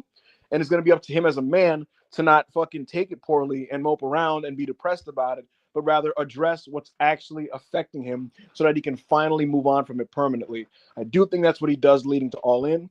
And on the other side, I think Will Ospreay beats him and goes on to face Jon Moxley in Dallas. Yeah, I agree, man. As much as I want Hangman to win the world title at All In and be champion for a year, I just don't think it's happening. Not right now. I think you don't want it bad enough. Shut up, nigga. He's getting sweat, bro. I think Osprey wins here. Osprey in 7. Yeah, I think Osprey wins here in 7. Quadruple overtime in the quadruple game 7. Quadruple overtime in game 7. But yeah, man, I think Osprey is done being denied, at least for now. I don't think he's gonna win the title. I won't believe that Moxley drops it until you find. Mox is getting swept too, bro. Hey, man. Hey, I remember when I used to believe. Yeah, I got Mox in 6 in Dallas. Mox in 6. I remember when I used to believe, bro. I got Billy, man. Billy's bringing it on, bro. I don't know about that, but I do think he's gonna at least put himself in position to go to the finals. So he beats Hangman Page here. What do we think, bro? We all think Osprey's going over. Yeah. I think so. And I don't see what I'm more focused on, to be honest. Hangman's not a good dude, bro. Hangman following this, they need to be very careful on how they handle his character's reaction to this loss. What I don't want said that before. No, because bro, what I don't want is him to be like, "What's it gonna take?" And he's like, I don't want that. I think he needs to walk out there and just be honest. In fact, you know what I think they could end up doing? I could see it being a promo. I don't know who it would be, but somebody's gonna probably try to talk to him and basically admit it. What what the fuck is the problem? And he'll probably just scream like Swerve, and then everyone gets quiet. And he's like, "It's Swerve. I have demons that I need to address." What did you sound like Bray Wyatt? What just happened? That's how he talks when he'll do that low voice. He'll be like, "I have a lot as a man that I need to talk about. I have things to address with that man." But so we'll see how they end up executing that. But what I don't want is him on the TV just being fucking emo. I don't want him just fucking crying or just like tears in his eyes, drinking and just, you know, like he has to. I think he needs to be a man about it and just and finally address it. Or they could just but that's if he's just straight up not the better man on Sunday, because they could just do a fuck finish and screw Hangman. But I do think it is interesting if he loses and it's his fault. Dave Meltzer's got this whole roadmap about how, look, if it was up to him, I think he would put Hangman over here, and then Hangman beats Moxley, and then Osprey beats Hangman, and then Fletcher beats Osprey or some shit like that. Dave's just booking shit he wants to see. Yeah, that's what I'm saying. Look, he had this whole elaborate plan. Hey, man, Uncle Dave's back. They were like, hey, not gonna lie, bro. Hangman wins, and then Osprey, then Fletch, then we get Kenny Omega in, and we get this guy, and then we get Hiromu Takahashi, and then we get like, what? Hey, nigga, hey. Big Takahashi's been going crazy during the best Super Junior. Yeah. So we'll see. But I'm curious if AEW take the coward's way out and it's the Bucks screwing him, and then you just do the lazy build to that. That would be so bad, bro. Yeah, right, exactly. Or they do it the manly way, and Will is just better than him on this night, which I would respect. If it was just a main event with two of the best wrestlers in the world today, going all out and fighting their goddamn hearts out. And unfortunately, for one of them, they experience crippling loss. And Will beats him. And we just have to sit with that. And Hangman has to deal with the outcome of that. That's guts. That's conviction creatively. And that is powerful shit. So I hope that's what they take. It's the main event. Set apart. Give me something different than the Death Riders. Just have a match, and we live with the outcome and the results. That's what I hope, and I do think it's gonna be a match of the year contender, like pretty easily. I think so. Like that's the safest bet you could possibly make. It'll probably be the best AEW match this year to this point, and it's gonna close this show on a great note, and hopefully make me happy while the Knicks are losing their third game to the Indiana Pacers. Don't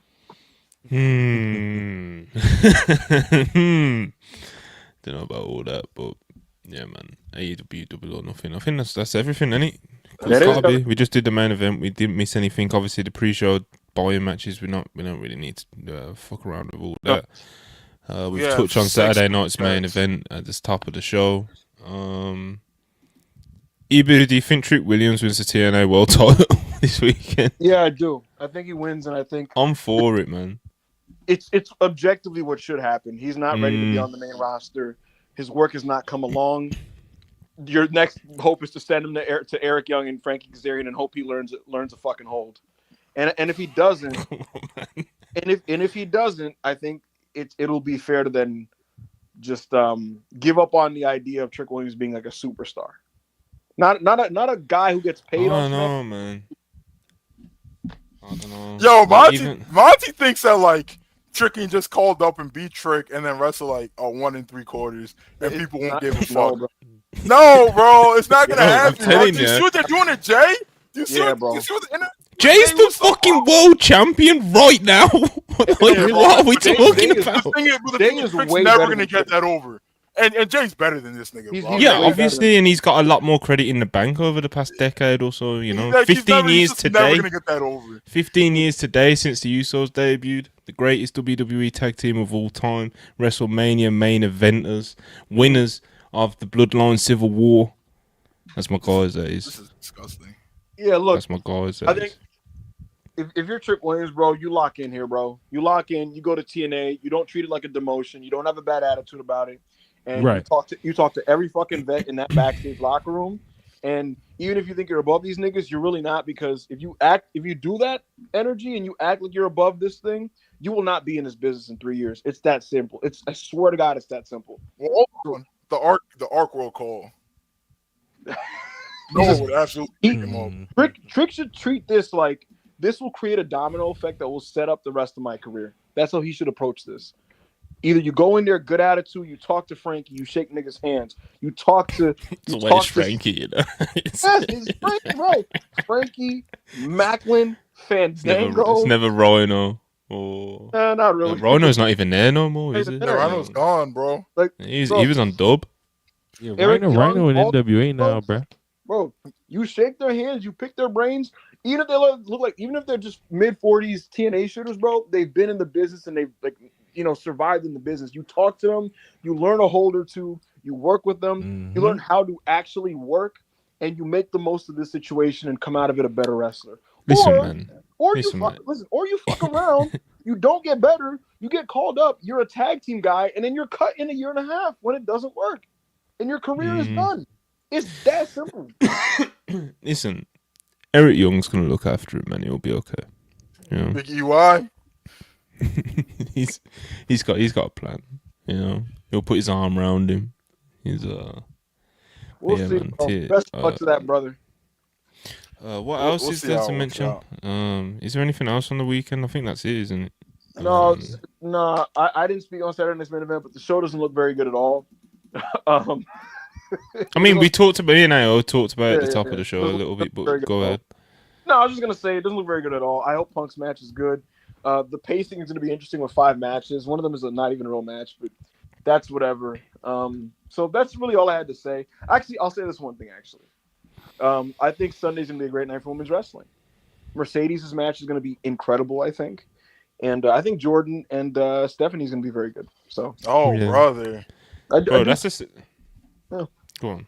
No, it's interesting playing these fucking Jordan Grace matches, bro. Nah, bro, stop it. Don't do that. Don't do that. Don't do that.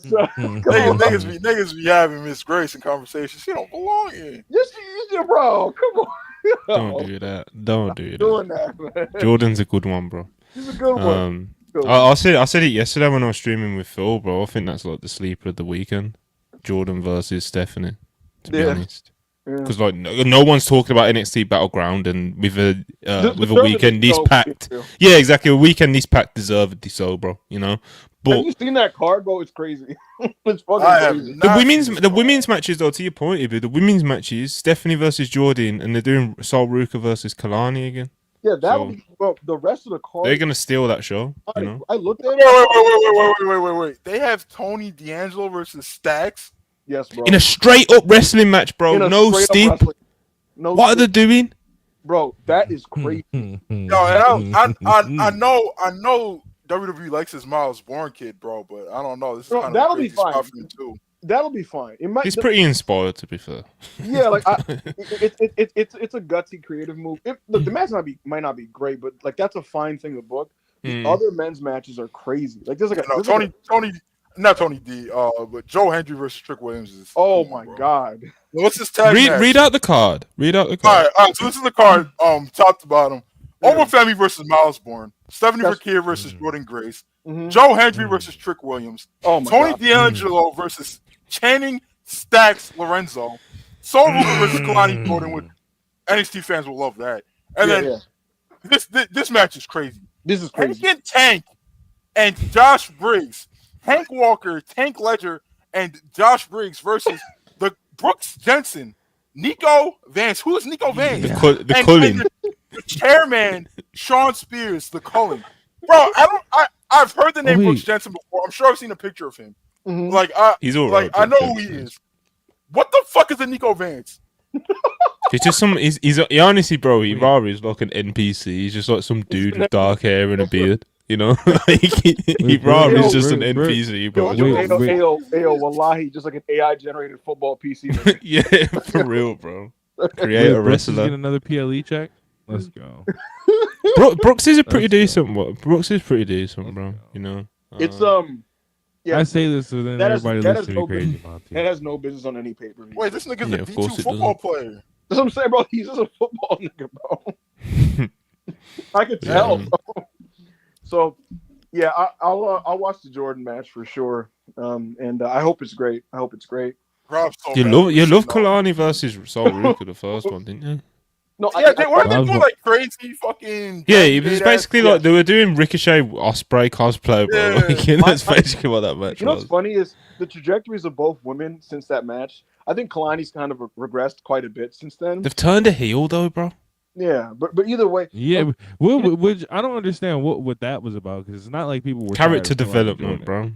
That's all it is. Oh, That's yeah, all yeah, it that's- is. that's- It's just That's giving them what more it is, skills because and the- stuff the like that, WWE yeah. writers, the WWE writers think that like character, they don't know how to do real actual character development, which is like, yeah, this person just goes through something and it changes them. No, they have to like turn on somebody for them to understand why what they did was wrong. I don't. It's just like, no, what you did was wrong. My point is, wrestling wise, Kalani Jordan has not. The hope was that she would get all the in between shit in the next few months, and that has not come at all. I have NXT fans going like, "Ibu, you should watch Zarya versus Kalani." I did. It wasn't good. Like, it wasn't good at all. Yeah. But No. I'm rooting for Kalani. You know, I root for everyone black. Well, most people black. Most. You know. But We're not rooting for you, boo. anyways, Anyway, anyway, I am rooting for. It's just funny the different trajectories. Like Sol Ruka is like, shout out Victoria Crawford. You know, oh my god, I'm crying. Yeah, I'm so sure, bro. Yo, I seen that axe kick she did, nigga, and I went on for. I said, nigga, hi. Yo, she's. Thanks for letting us know she still fucking sucks. bro. Sorry to just completely derail, bro. But like, bruv, I know like everyone kind of like us four don't really fall into this category because anytime it comes up we'll say something. You get me? But like, bro, I think it's fucking mad the way we've just kind of moved on past Tessa Blanchard being back in like American wrestling. Like, Bro, what they the just want fuck? people to get over it, bro. Yeah, bro, it's crazy. What are we doing? She went over on I saw the clip. She went over on Santino's kid on a fucking pay-per-view, whatever the fuck they was doing. Mad, Singles match. bro. it's mad. Joe Hober They're gonna bring her in, bro. They're gonna bring her to NXT. Bro, Joe made a great point. He was like, it's uncomfortable to me how like it's just a bit now with the crowd. Like they just like laugh and go like, haha, you're racist. Like it's not like sincerely like, yo, this is disgusting. It's just like, haha, she's racist, LOL. And it's like, bro, that's mad weird, bro. So I don't It's know. mad. And then just like I said, it's like, you know, obviously played everyone the when she shit first out came too. back into TNA in those first few weeks, yeah, online you'd see a lot of people being like, "Ah, this is out of order. This is that," and obviously, rightfully so. Do you know what I mean? But it just kind of feels like, especially online, that people have just kind of accepted it and just moved on. Do you know what I'm Like saying? how many playing with the shit times too, can bro. we tweet that like Tessa's racist and TNA's just letting her on the show though? Like eventually people are just gonna give up, and then like the people that enjoy Tessa or whatever are just gonna keep posting her highlights, and then it just looks like everybody just like likes Tessa now or whatever. But it's really just like, yo, like the us of us, the hater, are just tired of talking about it. And then she goes with the shit on TV too, bro, because they'll be chanting she's a racist. They'll be like, And then she'll be giving the fucking crowd like a side eye, like a heel smirk or whatever. She'll be And doing then this shit. Yeah, She hitting the be- fucking Hogan shit. Like it's crazy, bro. Like, And AO, what you just explained about how people kind of like just give up on like saying anything. Beat into submission. That's the story of how like most canceled wrestlers just kind of seep back in. yeah. They just kind of wait out the initial month of controversy, and then people kind of go like, all right, bro, y'all got it, bro, whatever, bro, go ahead and do that. And that's what happens to everybody, you know. So I mean, God forbid, and I don't think it's gonna happen, but like if Brock Lesnar came back to WWE, bro, I was talking to someone in AEW about this. They were like, bro, the crowd is gonna cheer, Twitter's gonna be mad Yeah, for like Twitter a month, if for a that. month. And then they're just gonna like they're just gonna accept it, bro. Like And then the people in the quote unquote middle of this are gonna be like, oh, you guys are still complaining about this? Like, yeah, what Brock did wasn't right, but how long are you guys gonna complain about this? And then people also gonna get tired of complaining, and then it's just yes, people are gonna fake boycott, and then like the crowds will keep cheering, and then like it'll just die off. This is how every wrestler gets redeemed in wrestling. So, you know, the sad reality. remember when people were mad at Paul Heyman for like 4 days? What's up? Remember when people were mad at Paul Heyman for like 4 days after the roast? Oh, of course. Exactly. That shit didn't even last till like the Tuesday after the roast. Well, like, you know, and I'm not saying this is a good or bad. This is just what it is, bro. It is like, what it is, bro. This shit is fake, bro. Like this, and I hate because now I sound like a right winger, but that's the wrestling Twitter social media outrage cycle, bro. it's really just niggas being like mad. I feel like Test is a little different though, you know, because it's like, okay, people like you bring up the pool thing and just like even like Nia Jax, you know, and just like, you know, there'll be things that people will be upset about and they'll tweet about and there'll be a discourse about it for the weekend, and then yeah, it will blow over. Like okay, I'll just bought the Paul Heyman thing that has basically just blew over now, you know. But it's like with Tessa, she was fully like exiled from like American wrestling, you know. Then it's like look at like Marty Scurll, for example. It's like yeah, he's still working dates and stuff, unfortunately, you know. But it's like one of the, I guess you'd call the big three, if you can comedically call TNA one of those, you know. But WWE, AEW, TNA, it's like have they ever signed somebody like, do you know what I mean, like that in the past few years? No, you know, probably not. Then it's like, then TNA are just like, you know what, fuck it, we're gonna be the ones to jump off the ledge, and we're signing Tessa Blanchard, like not someone who, I don't know, had a few weird old tweets. Like they've signed Tessa Blanchard, bro, like notoriously one of the most toxic women since fucking Moolah. Do you know, like that? Like and AEW now they're in a place now, guys, where they're out of the game signing anybody or adding anyone to the roster now that's problematic. And I'm not talking about like existing, I'm talking about adding.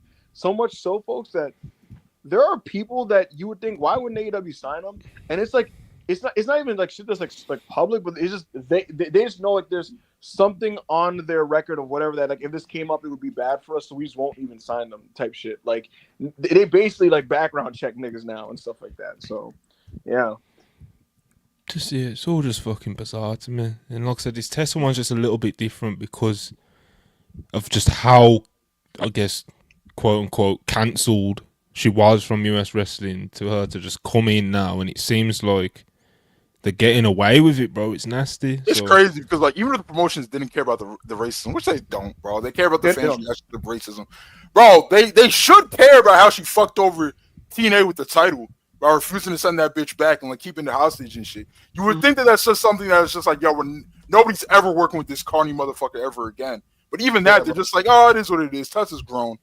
Mm-hmm. It's crazy. Oh my god, some in the chat said, remember when people Twitter thought Matt Riddle was going to AEW, brother? That was never happening. Yes, AEW immediately hit. Like I'm talking like top AEW brass are like no, like to me like an hour after he was cut. And that was never happening. And Dave would like beg AEW. Dave was begging, bro, every fucking week for months.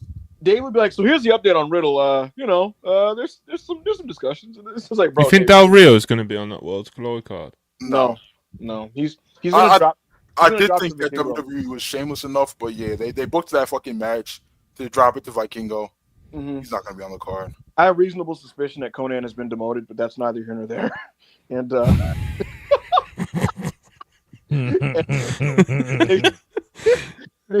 man, Jeremy Borash walked in the door like, all right, so this is what we're going to do here. We're going to have Vikingo win the title, the AAA championship, and we're going to have Pagano pushed here. We'll put him with Psycho Clown and Dr. Wagner. Like, listen, if it was up to Big K Dog, K-Dad is crazy. Yeah, grown man. You're a freaky ass nigga, bro. Yo, come on, you're bro. a grown man. Come on, man. But if it was up to him, Del Rio's main eventing that show. I honestly think so. They'd already added the Trios match. They're probably going to add what I think they're going to do. There's going to be probably Phoenix and Vikingo, to be honest with you, in a singles match. I think you're going to get the Grande Penta Mask versus Mask blow off. So that's 3 matches there. I think they do some shitty like TNA crossover match with like Hardy's Moose and Henry versus like 4 AAA guys, and then you're gonna get like some women's match, some industry plant women's match. That'll probably be your 5-match lineup. Then. Yeah, that sounds ass. It does, but that's neither. Bro, I thought we were gonna get like Andrade versus Wagner 3G, bro. What happened? I think Andrade's gonna be on the Money in the Bank card. Bro, as soon as I saw the NXT logo on that fucking announcement, I was like, all right, bro, I know what this is gonna be. Do you know what I mean? It's like, in the first match that they announced for it is like Legado del Fantasma. Do you know what I'm saying? Like, Bro, but WWE ran to the fucking sheets and was like, it's not only NXT. It's not only NXT. It's main roster talent. And the main roster talent you're talking about is the fucking Garzas, who are very talented. But who gives a fuck about them in 2025, bro? Like, you've told your audience not to. For like 5 years now, you told them not to. So we'll right. And so Ayo, regarding Andrade, I think he's been moved to the Money in the Bank card. And I bet you in his heart of hearts, he's like, oh, thank God. I bet you he's like, I didn't want to be on that bullshit. So we'll see. But wait, so they booked Andrade versus Melo versus somebody else. I forget the third person. Fatu. So who do you think's making it to Money in the Bank, Ebu? I think Melo's in the ladder match, and I think Jacob and Andrade's having a singles match for the title, for the U.S. title. Okay. Yeah, that's what I think. So we'll see what ends up happening. But that was your weekend roundup. So let's take it away with these super chats. All right. The homie Cool Uno, $5 super chat. If they still do it this year, Rico should win the all-in casino gauntlet and actually cash it in and win it. If it's something that has to be done, I wouldn't be against that. I wouldn't be against that at all. If it's something I'm not against that. I think AEW's tried with the Money in the Bank stip, and they didn't stick the landing on the. You gotta have a plan. You gotta have a plan for it beforehand. You know, you can't just be like, we want to give this person a vehicle to potentially put them in the world title picture one day, and not actually figure out how to do that. Do you know what I mean? Because the only way you can save it, I guess, would be like, you know how WWE did Priest one, you know, because that ended up. How did they do Priest? So like Priest held the case all the way to Mania, but like the whole time it was like, bro, what the fuck's he doing with his case? Do you know what I mean? He's not doing anything with it. There was a lot of just like, yo, this is just a prop now. Like, yeah, exactly. Then next thing you know, it's like, boom, he cashes in at Mania on Drew, and it's like that's a huge. And now that's what I mean. Now everyone remembers that as like, when Priest cashed in at Mania. Do you know what I mean? So it's, bro. But you can't really do that with AEW. Do you know what I mean? Because number one, you don't have 2 world titles. Like, imagine Ricochet running out at the end of All In to cash in on Osprey. That would just be bullshit. That would be terrible. Bro, I'm sorry. I'm shit like that. I'm looking at the live chat, and Jose Nino said 2025 Phoenix versus 2025 Vikingo sounds horrible. I'm crying. Hey, man, the streets are saying Phoenix looked like 2024 Phoenix last night, so I know he didn't look like 2021 Phoenix. Yeah. But niggas say he looked like 2024 Phoenix. Good for him, bro. Yeah, that's good. Good for him for grinding out that 3.5, man. I knew he was good. Hey, yo, you know what it's like? You know when a cooked player has like their first 20-point game in a minute? You're like, yeah, bro. And it's like, got something going. Like when fucking Shaq started having that crazy streak in with Phoenix with the Suns and shit, and they're like, "Oh, Lakers Shaq back, Lakers Shaq back." It's like, yeah, come on, man. So we'll see. All right. Shot-Town Spurs, $5 super chat. Anyone else getting a Vibe Daddy match is turning in this match? I don't know what that would do for anybody involved if that match turned to you. Yeah. But I remember watching all these collision segments, so I don't know what you're seeing here. Yeah, but I don't know why they would do that. I don't know about this one, Chief. We all right, bro. We straight, bro. Shout out Shot-Town Spurs. Slim Reaper 35. No, definitely. $5 super chat. Thoughts on TK just throwing new women signings right into the title match? Else, Bane, Mina, Deanna. Think it hurts their credibility. Bane's now on pre-show. I don't think a woman being on AEW pre-show is indicative of anything, honestly. There's only so much room for the women on these cards. Like, I think it's a good thing that they're keeping her in the mix while she's like away from title stuff right now. But yeah, I don't think signing all these new people and then instantly throwing in the title program is great. Like it's like all AEW does with like the big women signings. I get it with Bane because Bane was squashing the entire division. How are you gonna keep her away? Like all these contrived ways that they keep monsters away from the world champion, it's so stupid. Like just have the fucking match. Like they had the match. I think a bigger issue is that she went fucking 50-50 with Anna Jay, like on Collision last week or something like that. That's bad. That's really bad. But I don't think her losing the match and then doing a pre-show is like that bad or anything. They just need to protect her aura and shit.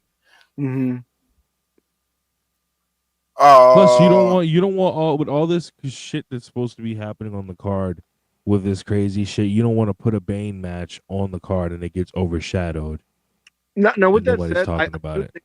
I do think it is kind of a lazy trope. Like, and I do think they should probably like be a little more creative of how they roll people out than just like big roll out. Tekla doing a post-match beatdown or whatever, and then like holding up the AEW Women's Championship. Don't do that, bro. Like, actually, like have her like doing some like non-title stuff.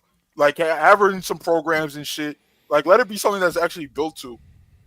I agree. Yeah, I agree. And I was told that AEW does have like an idea for her, and they compared it to the same way that like I remember I said this as much before Mina came in. I'm not Mina, Mariah came in.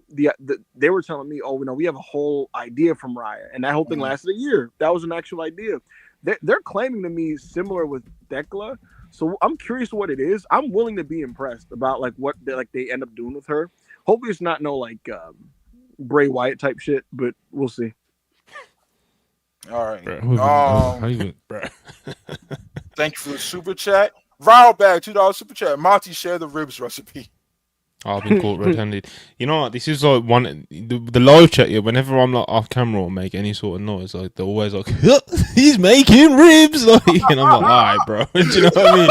But you see tonight, I was actually making ribs, but I ain't sharing the recipe. Stay making ribs, bro. Like, I ain't made ribs in like a hot minute. Bro, every time I'm on here with you, you're making ribs, bro. That's what I'm saying. You like the live chat now. You're just chatting shit. Like, I ain't had ribs in about a month, so. No. Trust the process. They once know about the ribs lore.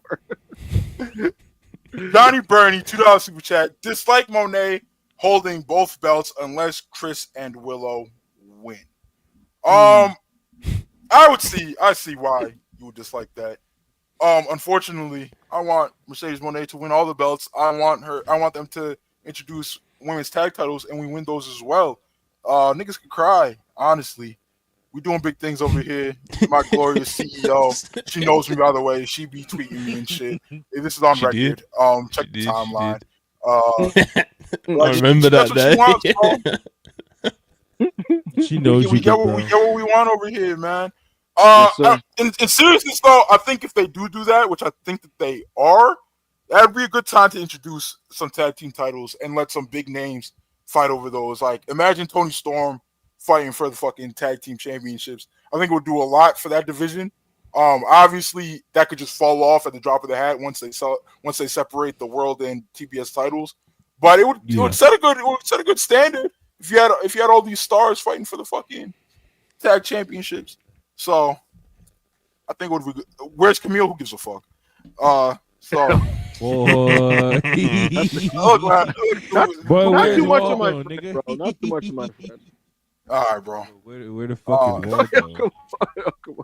Not too much. Slimmery for 35, $5 super chat. Big picture. What's your predictions on where MJF hurt Syndicate story is ultimately going? Ebu, please no diplomatic waffling. Just give a prediction. I fried that. All right, Ebu. What do you think? Where do you think this is going? He doesn't want to hear none of your bullshit. Oh my God! Can y'all hear me? Yeah. We hear you. What? We can't hear you now if you're talking. Okay. We cannot hear I you now, think. Bro. Okay, we hear you now. I think they're turning on Max. Soonish? Or you think they're gonna have a whole arc? Max does love to do shit long term, so I'm not sure. But I do think they turn on him. I'm trying to think, is it going to be before All In or coming out of All In? That's what I can't put my finger on. But I think they're turning on him. And I do think inevitably, I think Max is going to have other people on his side. In fact, I'm going to go out on a limb, and I don't know this. I think this nigga Max is going to bring Wardlow back into the fold. Why you laughing? Oh my God, give it up. Let it go, mate. It's a big 25, man. Come on. Let it the fuck go. Come on, bro. And Wardlow's indie big, bro. And Wardlow's indie big, bro. It's going to kill his entire character seeing him next to Bobby Lashley. Let's all relax. Half the lot ain't cool, bro. Let's all relax. That shit sucks. That I'm not concrete on, but I do think they're gonna turn on Max at some point for sure. Yeah. So. Oh my god, bro. We There you so go. good, bro. There you go. Bro, I'm about to say like, so we supposed to just forget the whole beginning of like when they feuded and MJF basically like abused his power on this nigga and like we supposed to just forget that. That's what the woke left All that. Yeah, bro. Yeah. Slim Reaper 35. It's fucking wrestling, bro. $5 super chat. Big picture. Oh, we just. You just did that. Yeah. Hey, I don't really have a prediction, bro. I don't know where that's going. Yo, this is what he's gonna say. You know, I always thought that Max was an asshole, but sometimes you go with the devil you know, than the devil you don't. And then he'll say like, "Oh my god, I've been in my house, sitting there, angry, abandoned." He's gonna talk about being like off TV and shit. You know, like he'll be mad about that. Yo, people trying to talk a fucking Dynamite main event, Cedric Alexander versus Mike Wardlow, 15 minutes. You're trying to talk that into reality right now, bro. Stop. Bobby Lashley. Listen, people as well. Before we get out of here, run the notes up, man. World. We've been giving you we give you over 3 hours of content on a weekend, bro. Yeah, run these likes up, man. Like the fucking video. The fuck? Run these likes up, 3 bro. hours. 300 and look, I'm seeing 307 3 votes in the poll, but only 176 likes. That does not make sense, people. Run them up, 3 please. Yeah, bro, hours. you are getting a rare. First of all, I never do Saturday pods, and I'm on here with AO and Monty and Rob. Nigga, come on, guys. Yeah, run them up. Let's finish these super chats. The homie Bam, $2 super chat. Hangman taking parentheses Love Will the British out Sunday. I don't think it's happening, Bam. I don't think it's happening. I'll tell you this, if Hangman wins, my jaw would drop. Like I genuinely, like I would be really, really surprised. The only reason why I'm not going to be spiteful about this whole thing is because it is Will Osprey, which I'm a huge fan of. I am a bigger fan of Hangman Page, but I do think it's Will Osprey. it's Will Osprey. 1, 2, he. Just look at the show, bro. He has all the fucking momentum in the world. That's not to say that Hangman's not over like a motherfucker now. He is, absolutely. But it's just like, I think you need to give Osprey the ball and run with it right now. Which is why it'll be even more booking malpractice when it comes with Bulldog at That's what the next super chat says as well. Oh my god, go to it. Kai Park, $5 super chat. Tell that blonde British Matt Smith lookalike it comes with Bulldog joke. Mox FC in 5. Kai is a disgusting nigga because he's an unironic Mox FC. Like he will not budge. Like even in the stinkiest parts of the Death Rider, she was like, Mox good, and like it's disgusting, bro. Like you're a grown man, son. Like stop it. That's what Rob was saying. Oh my god, yo. I'm waiting. Could you just imagine Bald Mox? He eats a front-facing hidden blade and just no-sells it and just acts all tough. No, he's gonna crack his fucking neck and shit. Fucking his neck, you know. Take the wrist tape off, crack his neck. Listen. That was pretty good, kid. Fucking exploded suplex right after. No, literally, look.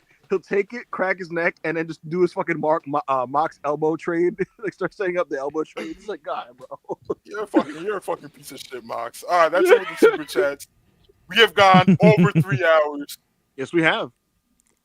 Yeah, we have. I have had a good time here, and I've enjoyed this, folks. What did I want to say? What's happening tomorrow? So tomorrow is the Double or Nothing. And the Knicks game, that shit's at the end of the day. If Saturday night's main event is like worth talking about, which it probably won't be, but in the event that the show is like a 7 out of 10 or comedically bad, I may commit to doing a short review on air tomorrow. But that's a very loose commitment that I'm making. And I'm only doing it so that I don't have to cover it on Worldwide because there's going to be a lot of stuff to do. But nonetheless, otherwise, folks, you won't see me till Monday, where I'll be on Worldwide reviewing AEW Double or Nothing. So for Monty, for AO, for Rob, this was your your Double or Nothing prediction show. Like the video if you haven't liked the video. Subscribe to Russell Pierce if you haven't subscribed to Russell Leave a Pierce. comment. And we'll see. Leave a comment on what your favorite match is and who you think Yes, please. the match you're most excited about and who you think is going to win. Absolutely. Hope you guys enjoyed the show. We'll see you guys next time. And we are out of here.